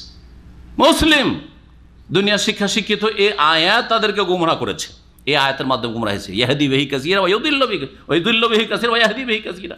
কোরআন দিয়ে বহু লোক হেদায়েত পাবে, কোরআন দিয়ে বহু লোক পথভ্রষ্ট হবে। কোরআনকে অস্বীকার করবে, কোরআনের অপব্যাখ্যা করবে, কোরআনের ভুল ব্যাখ্যা বুঝবে, গুমরাহ হবে। আর কোরআনে কারীমে রাসূলুল্লাহ সাল্লাল্লাহু আলাইহি ওয়াসাল্লাম সাহাবায়ে কেরাম যেভাবে তাফসীর করেছেন সেভাবে যারা বুঝবে আর আমল করে তারা হেদায়েত পাবে। ওয়ালা ইয়াজিদুজ জালিমিনা ইল্লা খাসারা। কোরআন দিয়ে জালেমরা আরও বেশি ক্ষতিগ্রস্ত হবে, কিন্তু মুমিনদের জন্য কি রয়েছে তাতে? শিফা ওয়া রাহমাতুল লিল মুমিনিন। মুমিনদের জন্য তাতে আরোগ্য রয়েছে সমস্ত রোগের। তার মধ্যে একটি হচ্ছে পাপের রোগ। পাপের রোগ, অন্তরের মারুজুস শাহওয়াত, কুপ্রবৃত্তির রোগ, অথবা মারুজুস শুবহাত, সংশয়ের রোগ, সমস্ত থেকে মুক্ত হবে। এমনকি শারীরিক, দৈহিক, মানসিক রোগেরও মুক্তি রয়েছে কোরআনে কারীমে। মহান আল্লাহ কি বলছেন? যে তোমার অনুসারীদেরকে কিয়ামত পর্যন্ত যারা কাফের তাদের ওপর শ্রেষ্ঠত্ব দান করব, নেতৃত্ব দান করব, তোমার অনুসারীদেরকে। এখন প্রশ্ন হচ্ছে ঈসা আলাইহিস সালাম অনুসারী কারা? এটা কি এক শ্রেণীর মূর্খ শিক্ষিত, মানে কোরআনে ভাত ইসলামের জ্ঞান রাখে না, কিন্তু দুনিয়ার শিক্ষা কিছু শিক্ষিত হয়েছে। কি বুঝে জানেন? বলছে বর্তমান যান্ত্রিক সভ্যতার যুগে দেখেন সারা পৃথিবীতে আসল রাজত্ব হচ্ছে খ্রিস্টানদের। দেখেন জাইলুল্লাযিনা তাবাউকা, তোমার অনুসারীদেরকে কি করব? কাফেরদের ওপর কি করব? শ্রেষ্ঠত্ব দান করব। এই যে বর্তমান যুগের নেতৃত্ব খ্রিস্টানদের, এটা এই আয়াত দিয়ে প্রমাণিত হয়। তার মানে খ্রিস্টান নাকি হকে আছে। আউযুবিল্লাহ, এটা একটা কুফরিয়া কথা। এই আয়াতকে ভুল বোঝার কারণে কোথা থেকে কোথায় কোন কুফরিতে চলে গেল, যে খ্রিস্টানদেরকে অনুসারী বানালো কার? ঈসা আলাইহিস সালামের। বলেন ঈসা আলাইহিস সালাম তৌহিদ, আল্লাহর একত্ব নিয়ে এসছেন না তৃত্ব নিয়ে এসছেন? একত্ব নিয়ে এসছেন। আর বর্তমান খ্রিস্টানরা সবাই তৃত্ববাদী বিশ্বাসী, ঠিক না? আর অধিকাংশ তাদের নাস্তিক। কিন্তু আরো ভালো করে শুনেন, অধিকাংশই তারা বস্তুবাদী নাস্তিক। তারা ধর্মনিরপেক্ষতায় বিশ্বাসী না, হয় বস্তুবাদে বিশ্বাসী। ধর্মকর্ম কিছু নেই, নামে মাত্র শুধু একটা নাম আছে যে আমরা জন্মসূত্রে খ্রিস্টান, ব্যাস। হয় এইভাবে তারা কাফের হয়েছে, আর না হইলে একত্বকে তৃত্ববাদে রূপান্তরিত করে তিন খোদায় বিশ্বাসী হয়ে তারা কাফের মুশরিক হয়েছে। তাহলে তারা ঈসা আলাইহিস সালাম অনুসারী কি করে হয়? বুঝছেন না? বুঝছেন না? বর্তমান খ্রিস্টানরা ঈসা আলাইহিস সালাম অনুসারী কি? অনুসারী নয়। যদি এই সংশয়, এই 300 বছরের খ্রিস্টানদের উত্থান যদি প্রতারিত করে জেনারেল শিক্ষিত কিছু গোমরাহ লোকদেরকে, তাহলে 1400 বছর ইতিহাসে 300 বছরের আগে 1000 থেকে 1100 বছর নবী মুহাম্মদ রাসূলুল্লাহ সাল্লাল্লাহু আলাইহি ওয়াসাল্লামের উম্মত, শেষ উম্মত পৃথিবীর নেতৃত্ব দিয়েছে। এটাকে কি বলবে? এটা কি বলবে? যখন আসলে ইসলাম পালন করেছে মুসলিম জাতি, তখন তাদেরকে 1000 বছর নেতৃত্ব আল্লাহ দান করেছেন। দিয়েছেন না? দেন নেই? ওসমানী খেলাফত, মোগলদের ইসলামী খেলাফত, এত বড় বিশাল ভারতবর্ষে, ঠিক না? ছিল না? ছিল না? নেতৃত্ব কার হাতে ছিল? স্পেনে মুসলিম খেলাফত মুসলিমদের হাতে ছিল না? ছিল না? সব তো মুসলিমদের হাতে। আরও শুনে রাখেন মজার কথা, আজকাল প্রতারিত মুসলিমরা, আরে ইংলিশ না শিখলে, ইংলিশ শেখার প্রয়োজন আছে, কিন্তু এমন আপনি হীনমন্যতায় ভুগিয়েন না যে আরবির আপনার কাছে কোনো মূল্য নেই, আর ইংলিশ শিখলে আপনি একবার হিরো হয়ে গেলেন। না, কখনো না। আপনার দিন ইসলাম শিখুন, আরবি শিখুন, কোরআনের ভাষা শিখুন, তারপরে ইংলিশ শিখুন। 1000 বছর ধরে যে কথা শোনাতে চাইছি, 1000 বছর ধরে ইন্টারন্যাশনাল ভাষা আরবি ছিল। সারা পৃথিবীতে আন্তর্জাতিক ভাষা কি ছিল? আরবি ছিল। ইংরেজরা যখন সারা পৃথিবী ব্রিটিশরা দখল করলো, তারপরে মানুষ ইংলিশে প্রভাবিত হলো। না হলে ইংলিশের ল্যাটিন ভাষা কেউ জানতো না। এই আরবদের কাছে স্পেনে খ্রিস্টানদের ছেলেরা লেখাপড়া করার জন্য জামে কর্তোবা ইউনিভার্সিটিতে আসতো। কর্তোবা ইউনিভার্সিটি যেটা বলা হচ্ছে, সেখানে আসতো। মুসলিমদের কাছে শিক্ষা ছিল। এই বাগদাদে ছিল ইসলামী শিক্ষা, সেখানে শেখার জন্য এই গैर মুসলিম খ্রিস্টানরা শিক্ষার জন্য আসতো। তারা আরবি শিখত, আরবি ইন্টারন্যাশনাল ভাষা ছিল। তাহলে এই আয়াতের তারা ভুল ব্যাখ্যা বোঝার কারণে কিভাবে গোমরা হয়েছে। সঠিক ব্যাখ্যা শোনেন এর কি। আল্লাহ যে বলছেন যে ঈসা আলাইহিস সালাম অনুসারীদেরকে কাফেরদের ওপর শ্রেষ্ঠত্ব দান করবেন, এর একটি ব্যাখ্যা শুনুন, দুটো শোনাবো। একটি ব্যাখ্যা হচ্ছে যে ঈসা আলাইহিস সালাম অনুসারী মানে যারা দাবিদার অনুসারী, সত্যিকার অনুসারী বাদ দেন। যেমন আমাদের মুসলিম জাতিতে 73 ফিরকা হয়েছে না হয়নি? নবী সাল্লাল্লাহু বলেছেন 72 ফিরকা কিন্তু অরিজিনাল অনুসারী না, একটা দল শুধু আসল অনুসারী, ঠিক কিনা? কিন্তু এমনিতে আমরা ধরে নিয়েছি যে সবগুলি হচ্ছে নবী মুহাম্মদ সাল্লাল্লাহু আলাইহি ওয়াসাল্লামের কি অনুসারী। কি অর্থে? অনুসরণের দাবিদার, অনুসরণ করুক আর না করুক, হ্যাঁ কিছু আংশিক করছে কিন্তু তারা শেষ নবীর উম্মত, ধরে নিচ্ছি না? ওইভাবেই যদি ধরেন আর অর্থ করেন এই আয়াতের, তাহলে হবে যে ঈসা আলাইহিস সালামের অনুসারী মানে খ্রিস্টানদেরকে কাফেরদের ওপর আল্লাহ শ্রেষ্ঠতা দান করবেন। কিছু কিছু তাফসীরকাররা তাফসীর করেছেন যে কাফের মানে ইহুদিরা, ইহুদিদের ওপর খ্রিস্টানদেরকে শ্রেষ্ঠতা দান করবেন। আর সেটা বাস্তবে ঠিক আছে, পৃথিবীতে খ্রিস্টানরা ইহুদিদের উপর নেতৃত্ব দিচ্ছে, যদিও ইহুদিদের কাছে পয়সা রয়েছে, ইহুদির কাছে নেতৃত্ব রয়েছে, যে খ্রিস্টান ছাড়া তাদের অচল। পৃথিবীতে মাত্র একটি ইহুদি দেশ, পৃথিবীতে মাত্র একটি ইহুদি দেশ, তাও দখল করা জবরদস্তি, ষড়যন্ত্র করে আর জবরদস্তি দখল করা। ফিলিস্তিন মুসলিম দেশ দখল করে তাদের, আসলে তাদের কোনো দেশই নেই, আছে সত্যিকার অর্থে ইহুদিদের কোনো দেশই নেই। এই দেশটি দখল করা মুসলিমদের দেশের ওপর গায়ের জোরে দখল করে আছে, আর সেটাও খ্রিস্টানদের পৃষ্ঠপোষকতার ভিত্তিতে। এই ইসরায়েল টিকে আছে খ্রিস্টানদের পৃষ্ঠপোষকতার ভিত্তিতে। খ্রিস্টানরা যদি এক্ষুনি সরে যায় তাহলে একদিন টিকতে পারবে না এই ইসরায়েল ফিলিস্তিনের জমিনে। বুঝতে পারছেন না? তাহলে এই কাফের ইহুদিরা, এদের ওপর আল্লাহ রাব্বুল আলামিন কিয়ামত পর্যন্ত শ্রেষ্ঠত্ব দান করবেন খ্রিস্টানদের, এটা বাস্তব। তাহলে এটা একটা তাফসীর, কিন্তু এর চাইতে সঠিক তাফসীর শোনেন, বিশুদ্ধ তাফসীর এবং সহিহ তাফসীর। সেটা হচ্ছে সত্যিকার অনুসারী ঈসা আলাইহিস সালামের কারা? প্রশ্ন উত্তর দেন আপনারা। মুসলিম যারা, কারণ ওয়াশহাদ বিআন্না মুসলিমুন, একটু আগে পড়লেন ঈসা আলাইহিস সালামের হাওয়ারিরা কি ছিলেন? মুসলিম, আর আমরা হচ্ছি মুসলিম। ঈসা আলাইহিস সালামের দ্বীনের মূলনীতি ছিল তৌহিদ, আর পৃথিবীতে একমাত্র দ্বীনে ইসলামের অনুসারী মুসলিমদের মধ্যেই তৌহিদের বাকিয়া আছে, কোনো জাতির মধ্যে তৌহিদ নেই। আছে না? ইহুদিদের কাছে তৌহিদ আছে না খ্রিস্টানদের কাছে তৌহিদ আছে? ইহুদিরা ওজাইরকে আল্লাহর পুত্র বলে মুশরিক কাফের হয়েছে, ওয়াকালাতিল ইয়াহুদ উযাইর ইবনুল্লাহ ওয়াকালাতিন নাসারা আল মাসীহ ইবনুল্লাহ, হ্যাঁ এরা কাফের মুশরিক হয়েছে। একমাত্র মুসলিমদের মধ্যেই তৌহিদের কিছু অবশিষ্ট আছে, অধিকাংশ লোক মুশরিক থাকবে, তারপরে আলহামদুলিল্লাহ তৌহিদ কায়েম আছে। আছে না নেই? সৌদি আরবে দেখেন তৌহিদ আছে কিনা, না এখানে দুর্গা আছে না দরগা আছে, আল্লাহ ছাড়া অন্যকে সেজদা করে, তৌহিদ আছে না নেই? তৌহিদের রুবুবিয়াত আছে, তৌহিদুল আসমা সিফাত আছে, তৌহিদে উলুহিয়াত আছে, ইবাদত একমাত্র আল্লাহর জন্য কায়েম আছে। তো সত্যিকার অনুসারী ঈসা আলাইহিস সালামের কারা? তাহলে মুসলিমরা। আল্লাহ বলছেন মুসলিমদেরকে, আর বাকিরা তাহলে কি? বাকিরা কি? ইহুদি, খ্রিস্টান, তাহলে বুদ্ধিস্ট, হিন্দু, সব হচ্ছে কাফের, নাস্তিক, কাফের, সব কাফের। কাফেরদের ওপর কিয়ামত পর্যন্ত আল্লাহ ঈসা আলাইহিস সালামের সত্যিকার অনুসারীদেরকে নেতৃত্ব দান করবেন, শ্রেষ্ঠত্ব দান করবেন। বোঝা গেল না আয়াতের তাফসীর? এখন প্রশ্ন ওঠে, আমরাই তো মার খাচ্ছি, মারছে কাফেররা আর মার খাচ্ছি আমরা, গোলামি করছি আমরা, তাহলে কোথায় আল্লাহ আমাদেরকে ফাওকা বলেছেন? ওপরে, আমরা তো নিচে, ঠিক না? নিচে কেন? এর উত্তর দিতে হবে আপনাদেরকে। হ্যাঁ, আল্লাহর দিন থেকে সরে যাওয়ার কারণেই মুসলিম জাতি আল্লাহর দিন থেকে অনেক দূরে সরে গেছে। যখন দ্বীনি শক্তি, ইমানি শক্তি হারিয়ে ফেলেছে মুসলিমরা, তাহলে আমাদের কাছে ইমানি শক্তি নেই। যে শক্তি প্রয়োজন নেতৃত্বের জন্য, ইমানি শক্তি, ওই ইমানি শক্তি নেই আমাদের কাছে। রাষ্ট্রীয় ক্ষেত্রে ইমানি শক্তি আমাদের নেই, বুঝা গেছে? আদালতের ক্ষেত্রে ইসলামী শক্তি নেই, ওদের তৈরি করা মতবাদ দিয়ে চলছে। এমনকি নামাজের ক্ষেত্রে ইমানি শক্তি নেই, অধিকাংশ বেনামাজি, শতকরা 95 জন বেনামাজি আছে। তাহলে ইমানি শক্তি ব্যক্তি পর্যায়েও নেই, পারিবারিক ক্ষেত্রেও নেই, সামাজিক ক্ষেত্রেও নেই, অর্থনীতিতেও নেই, রাষ্ট্রনীতিতে নেই। আমাদের মুসলিম সমাজে বর্তমান যে পরিস্থিতি, আজকে 300-400 বছর থেকে যখন থেকে আমরা জলিল লাঞ্ছিত হয়েছি, আমরা ইমানি শক্তি হারিয়ে ফেলেছি। বুঝছেন না? ইমানি শক্তি আমরা হারিয়ে ফেলেছি। তাহলে আছে কি আমাদের কাছে? সামান্য কিছু পার্থিব শক্তি, কিছু অস্ত্র, তাও কিনতে হয় ওদের কাছ থেকে, তাই না? আমরাও বানাইতে পারি না কিছু। একটা এরোপ্লেন কোনো মুসলিম বানাইতে পারে না, মুসলিম দেশ বানাইতে পারে না, তাই না? এটা যুদ্ধ জাহাজ বানাইতে পারে না।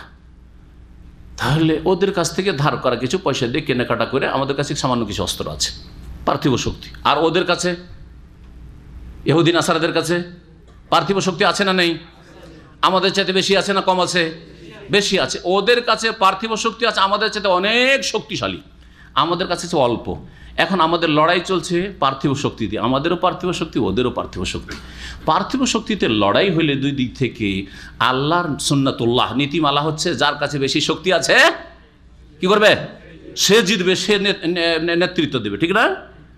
আর ইমানি শক্তি আমাদের নেই। যদি আমাদের ইমানি শক্তি থাকতো তাহলে তাদের পার্থিব শক্তি যতই শক্তিশালী হোক না কেন, কাম্মিন ফিয়াতিন কালিলা গালাবাত ফিয়াতান কাসীরা বিইজনিল্লাহ, তাহলে অল্প সংখ্যক হয়েও, অল্প অস্ত্র নিয়েও, ইমানের বলে, আমলের বলে, সততার বলে, হ্যাঁ, নেক জীবনের বলে, ইমানি শক্তির বলে বড় বড় দলের ওপর বিজয় লাভ করা সম্ভব হইত। সেই শক্তি আমরা হারিয়ে ফেলেছি। এটা যদি বলেন শুধু আপনি এগুলো কাল্পনিক কথা বলছেন, কাল্পনিক না বাস্তব? আবু বকর, ওমর, ওসমান, আলী, খেলাফাত রাশেদা, তাদের কাছে কোন পার্থিব শক্তি ছিল? দুনিয়ার নেতৃত্ব দিয়েছেন না দেন নাই? পারস্য শক্তি, এত বড় পরাশক্তিকে একবার নির্মূল করেছেন না করেন নাই? রোম সাম্রাজ্যকে নির্মূল করেছেন না করেন নাই? কোন শক্তি ছিল? পার্থিব শক্তি। কিন্তু ইমানি শক্তি ছিল, স্ট্রং ছিল।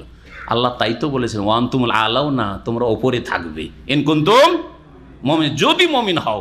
আল্লাহ তো এই কথাই বলেছেন যে তোমাদেরকে খেলাফত দেব। সূরা নূর পড়ে দেখেন, ওয়াদাল্লাহুল্লাযিনা আমানু মিনকুম ওয়া আমিলুস সলিহাত। আয়াতের তাফসীর লম্বা করলে আবার ওদিকে চলে যায়। আল্লাহ বলছে লা ইস্তাখলিফান্নাহু ফিল আরদ, অবশ্যই খেলাফত দেব, অবশ্যই খেলাফত দেব তাদেরকে, ইমানদার সৎকর্মশীল হলে। কিন্তু শর্ত শেষখানে বলছেন ইয়াবুদুনানি, কি? আমার একমাত্র ইবাদত করতে হবে। 95 জন মুসলিম আল্লাহর ইবাদত করে না, মসজিদে যায় না, রমজানে কিছু ধর্মকর্ম করে, ইয়াবুদুনানি নাই, লা ইউশরিকুনা বি শাই, আমার সাথে যেন শিরক না করে। শতকরা 95 নয়, 99 জন শিরকি আকীদায় বিশ্বাসী, কবর মাজার পূজার ধর্মে বিশ্বাসী, পীরতন্ত্রে বিশ্বাসী, হলুল ওয়াহদাতুল ওজুদে বিশ্বাসী, বরং আলেম সমাজ এসব শিরকি কুফরি আকীদা বিশ্বাসী। কি করবেন আপনি? কোথা থেকে এই নেতৃত্ব পাবেন আপনি? আলেম সমাজ যদি ওয়াহদাতুল ওজুদ শিখায়, আনাল হক হোসেন মানুষের হেল্লাজ বলে, আল্লাহর বড়ি বলে হয়েছে, নিজে আল্লাহ দাবি করে, এ কথা যদি আলেম সমাজ শিখায়, তাহলে সেই জাতিকে কি করে আল্লাহ নেতৃত্ব দেবেন? অন্তুমুল আলাউনা আসফালুন, নিচে নামিয়ে দেবে আল্লাহ রাব্বুল। তাই করেছেন আল্লাহ রাব্বুল আলামিন। 800 বছর ভারতে আল্লাহ সুযোগ দিয়েছেন মোগলদেরকে, কবর মাজারের ধর্ম ছাড়া আর কিছু করেনি। পীরতন্ত্রের ধর্ম ছাড়া ভারতে আর কোনো খেদমত দেখা যায়নি। বড় বড় ইউনিভার্সিটি কোথাও আজকে দেখা যাচ্ছে না। আল আজহারের মতো তো একটা ইউনিভার্সিটি ভারতেও থাকতে পারতো। 800 বছরের রাজত্ব, কোথায় সেই সব ইউনিভার্সিটি? নেই কেন? নামগন্ধ কেন নেই? যখন কিছু হয়নি, দিনের ইসলামের কাজ হয়নি, আল্লাহ বেশ একটা বেটার চান্স কয়েকশো বছরে দিয়েছেন, তারপর আল্লাহ এই নেতৃত্ব ছিনিয়ে নিয়েছেন। আবার ফিরে আসেন সূরা বনী ইসরাঈল পড়ে দেখেন, ওয়াইন উদ্তুম উদনা, ছোট্ট কথা, তোমরা ফিরে আসো, আমিও ফিরে আসবো। তোমরা আল্লাহর দিনের দিকে ফিরে আসো, মসজিদের দিকে ফিরে আসো, কোরআন সুন্নাহর বাস্তবায়নের দিকে ফিরে আসো, তাওহীদ সুন্নাতের দিকে ফিরে আসো, শিরক বিদআত থেকে ফিরে আসো, আমিও তোমাদের জন্য খেলাফত নিয়ে ফিরে আসবো, আমিও তোমাদের জন্য নেতৃত্ব নিয়ে ফিরে আসবো। আল্লাহ বলে দিয়েছেন। জি, আল্লাহ যেন আমাদেরকে দিনের দিকে ফিরে আসার তৌফিক দান করেন। কথা লম্বা হয়ে যাচ্ছে, এরপরে চলি অল্প কয়েকটি আয়াত তাফসীর করে শেষ করব।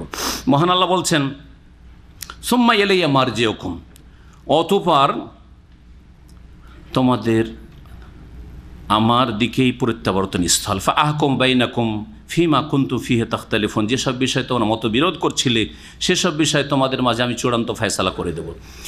ঈসা আলাইহিস সালামের অনুসারী তাহলে আমরা কি জানলাম? সত্যিকার অনুসারী মুসলিমরা।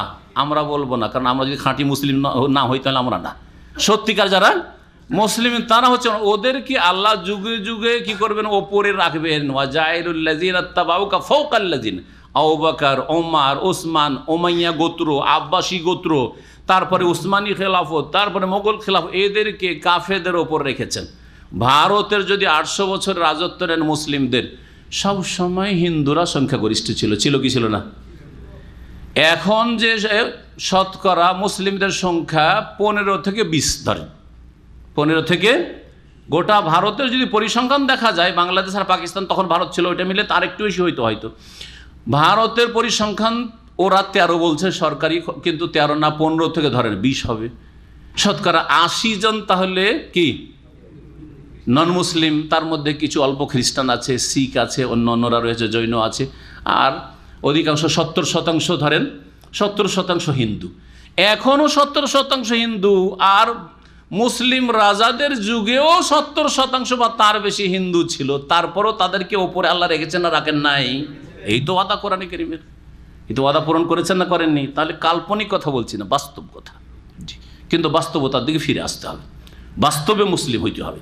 মহান আল্লাহ বলছেন, ফাআম্মাল্লাযীনা কাফারু, পক্ষান্তরে যারা কুফরি করে, ফাউযযিবু আযাবান শাদীদান ফিদ দুনিয়া ওয়াল আখিরাহ, তাদেরকে দুনিয়া এবং আখিরাতে কঠোর শাস্তি দেব। ওয়া মা লাহুম মিন নাসির, তাদের কোনো সাহায্যকারী হবে না। ওয়া আম্মাল্লাযীনা আমানু ওয়া আমিলুস সালিহাত, পক্ষান্তরে যারা ঈমানদার হবে আর সৎকর্মশীল হবে, ফায়ুওয়াফিহিম উজুরাহুম, তাদেরকে মহান আল্লাহ পূর্ণ মাত্রায় প্রতিদান দেবেন।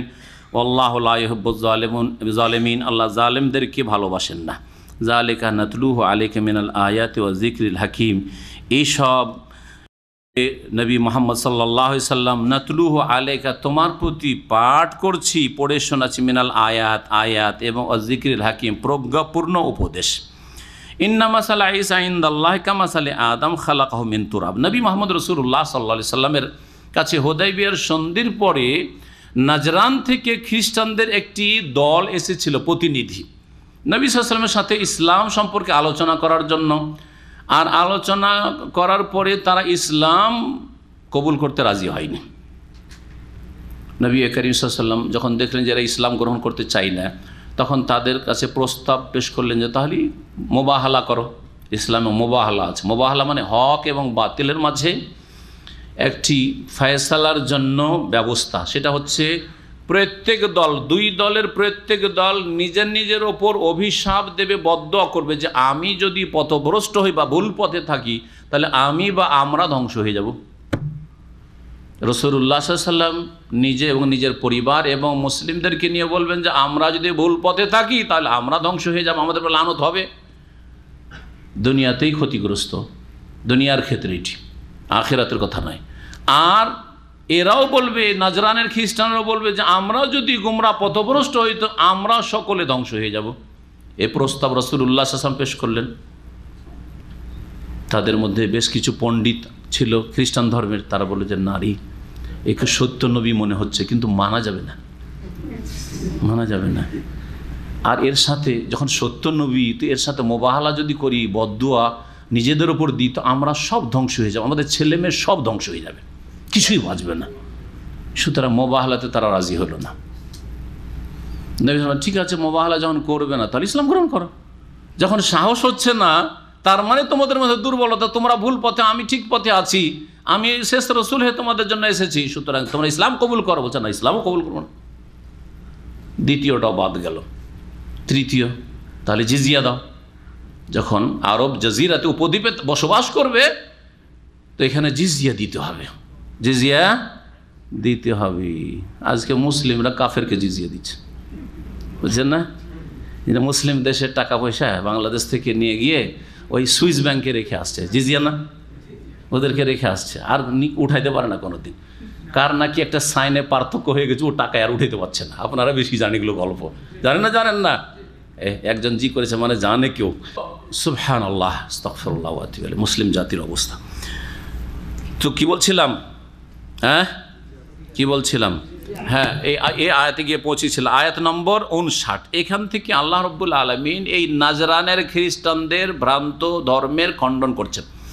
তারা জিজ্ঞাসা করেছিল, প্রশ্ন করেছেন নবী সাল্লাল্লাহু আলাইহি সাল্লামকে যে, মুহাম্মদ তুমি আচ্ছা বলো তো যে ঈসা আলাইহিস সালাম, তাদের আকীদা কি খ্রিস্টানদের? ঈসা আলাইহিস সালাম আল্লাহর পুত্র, আল্লাহর পুত্র।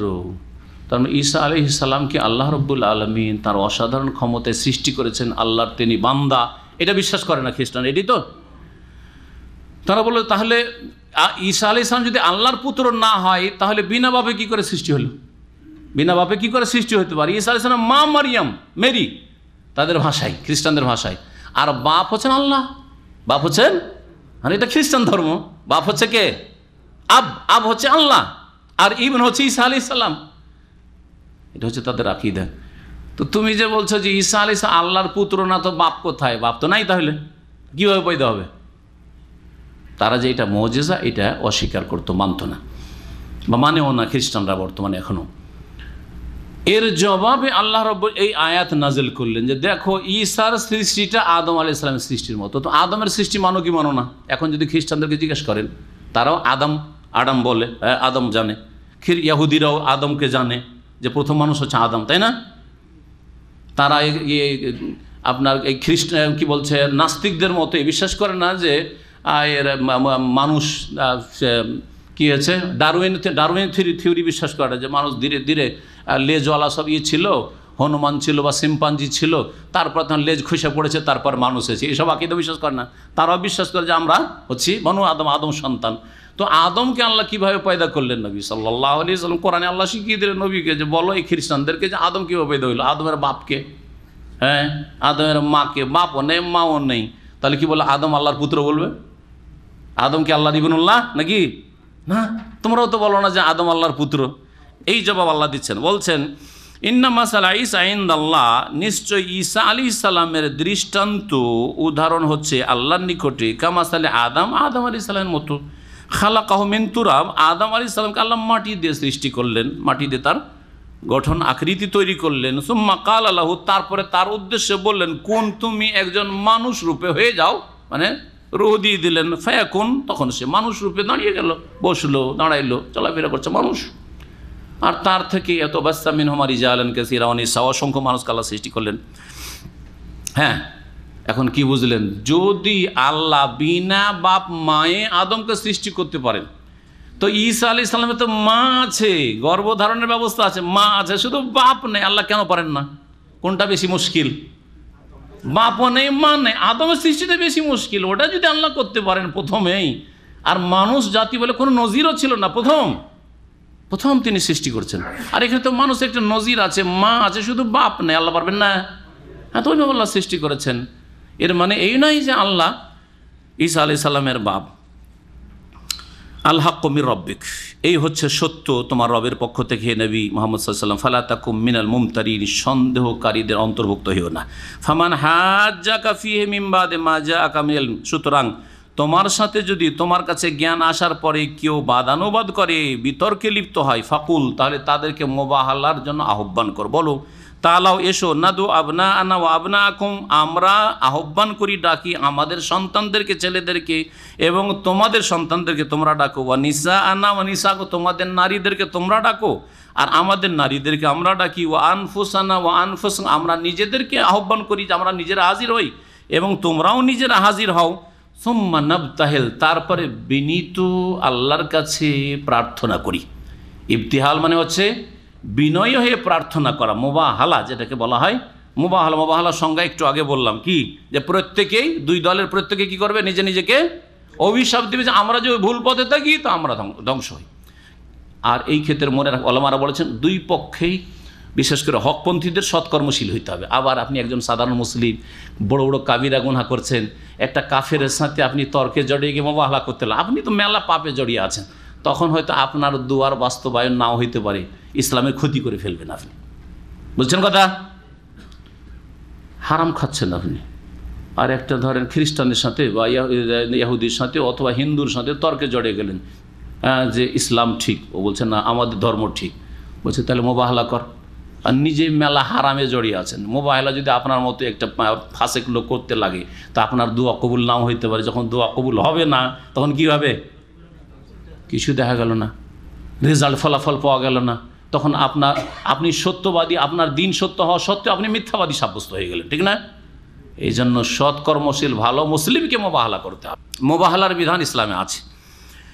সুম্মানাবতাহিল, তারপরে আমরা মোবাহালা করি, ফান্নাজ আল্লাহ আলাল কাযিবিন, অতঃপর আল্লাহর অভিসম্পদ করি মিথ্যাবাদীদের ওপর, যে আমাদের দুই দলের মাঝে যারা মিথ্যাবাদী, যারা ভ্রান্ত ধর্মে রয়েছে, ভ্রান্ত বিশ্বাসে রয়েছে, তাদের ওপর আল্লাহর লানত অভিশাপ হোক। এইভাবে মোবাহালা করা হয়। এখানে আজকের তাফসীর শেষ করছি, ইনশাআল্লাহ তাআলা সামনে আরও তফসির। তবে একটি আয়াতের সম্পর্ক বা দুটি আয়াতের সম্পর্ক এর সাথে আছে, শুধু তর্জমা করে দিচ্ছি, খুব সহজ। ইন্না হাযা লাহুয়াল কাসাসুল হক, নিশ্চয়ই এ হচ্ছে সত্য ঘটনা, যে কাহিনীগুলি আল্লাহ বর্ণনা করে ইমরান পরিবারের, ঈসা আলাইহিস সালামের, আর তারপর জাকারিয়া আলাইহিস সালাম, এগুলি হচ্ছে সত্য ঘটনা। ওমা মিন ইলাহিন ইল্লাল্লাহ, আল্লাহ ছাড়া কোনো সত্য মাবুদ নেই। ওয়া ইন্নাল্লাহ লাহুয়াল আজিজুল হাকিম, আর নিশ্চয় আল্লাহ রব্বুর মহাপরাক্রান্ত বিজ্ঞানময়। ফাইন তাওয়াল্লাউ, অতঃপর যদি তারা বিমুখ হয়, ইসলাম থেকে ফিরে যায়, ফাইন্নাল্লাহ আলিমু বিল মুফসিদিন, নিশ্চয় আল্লাহ রব্বুল আলামিন যারা বিপর্যয় সৃষ্টিকারী তাদের সম্পর্কে সম্যক জ্ঞানী। এখানে আজকের তাফসীর শেষ হচ্ছে। সাল্লাল্লাহু আলাইহি ওয়া সাল্লাম নবিয়ানা মুহাম্মদ ওয়া আলা আলিহি ওয়া সাহবিহি।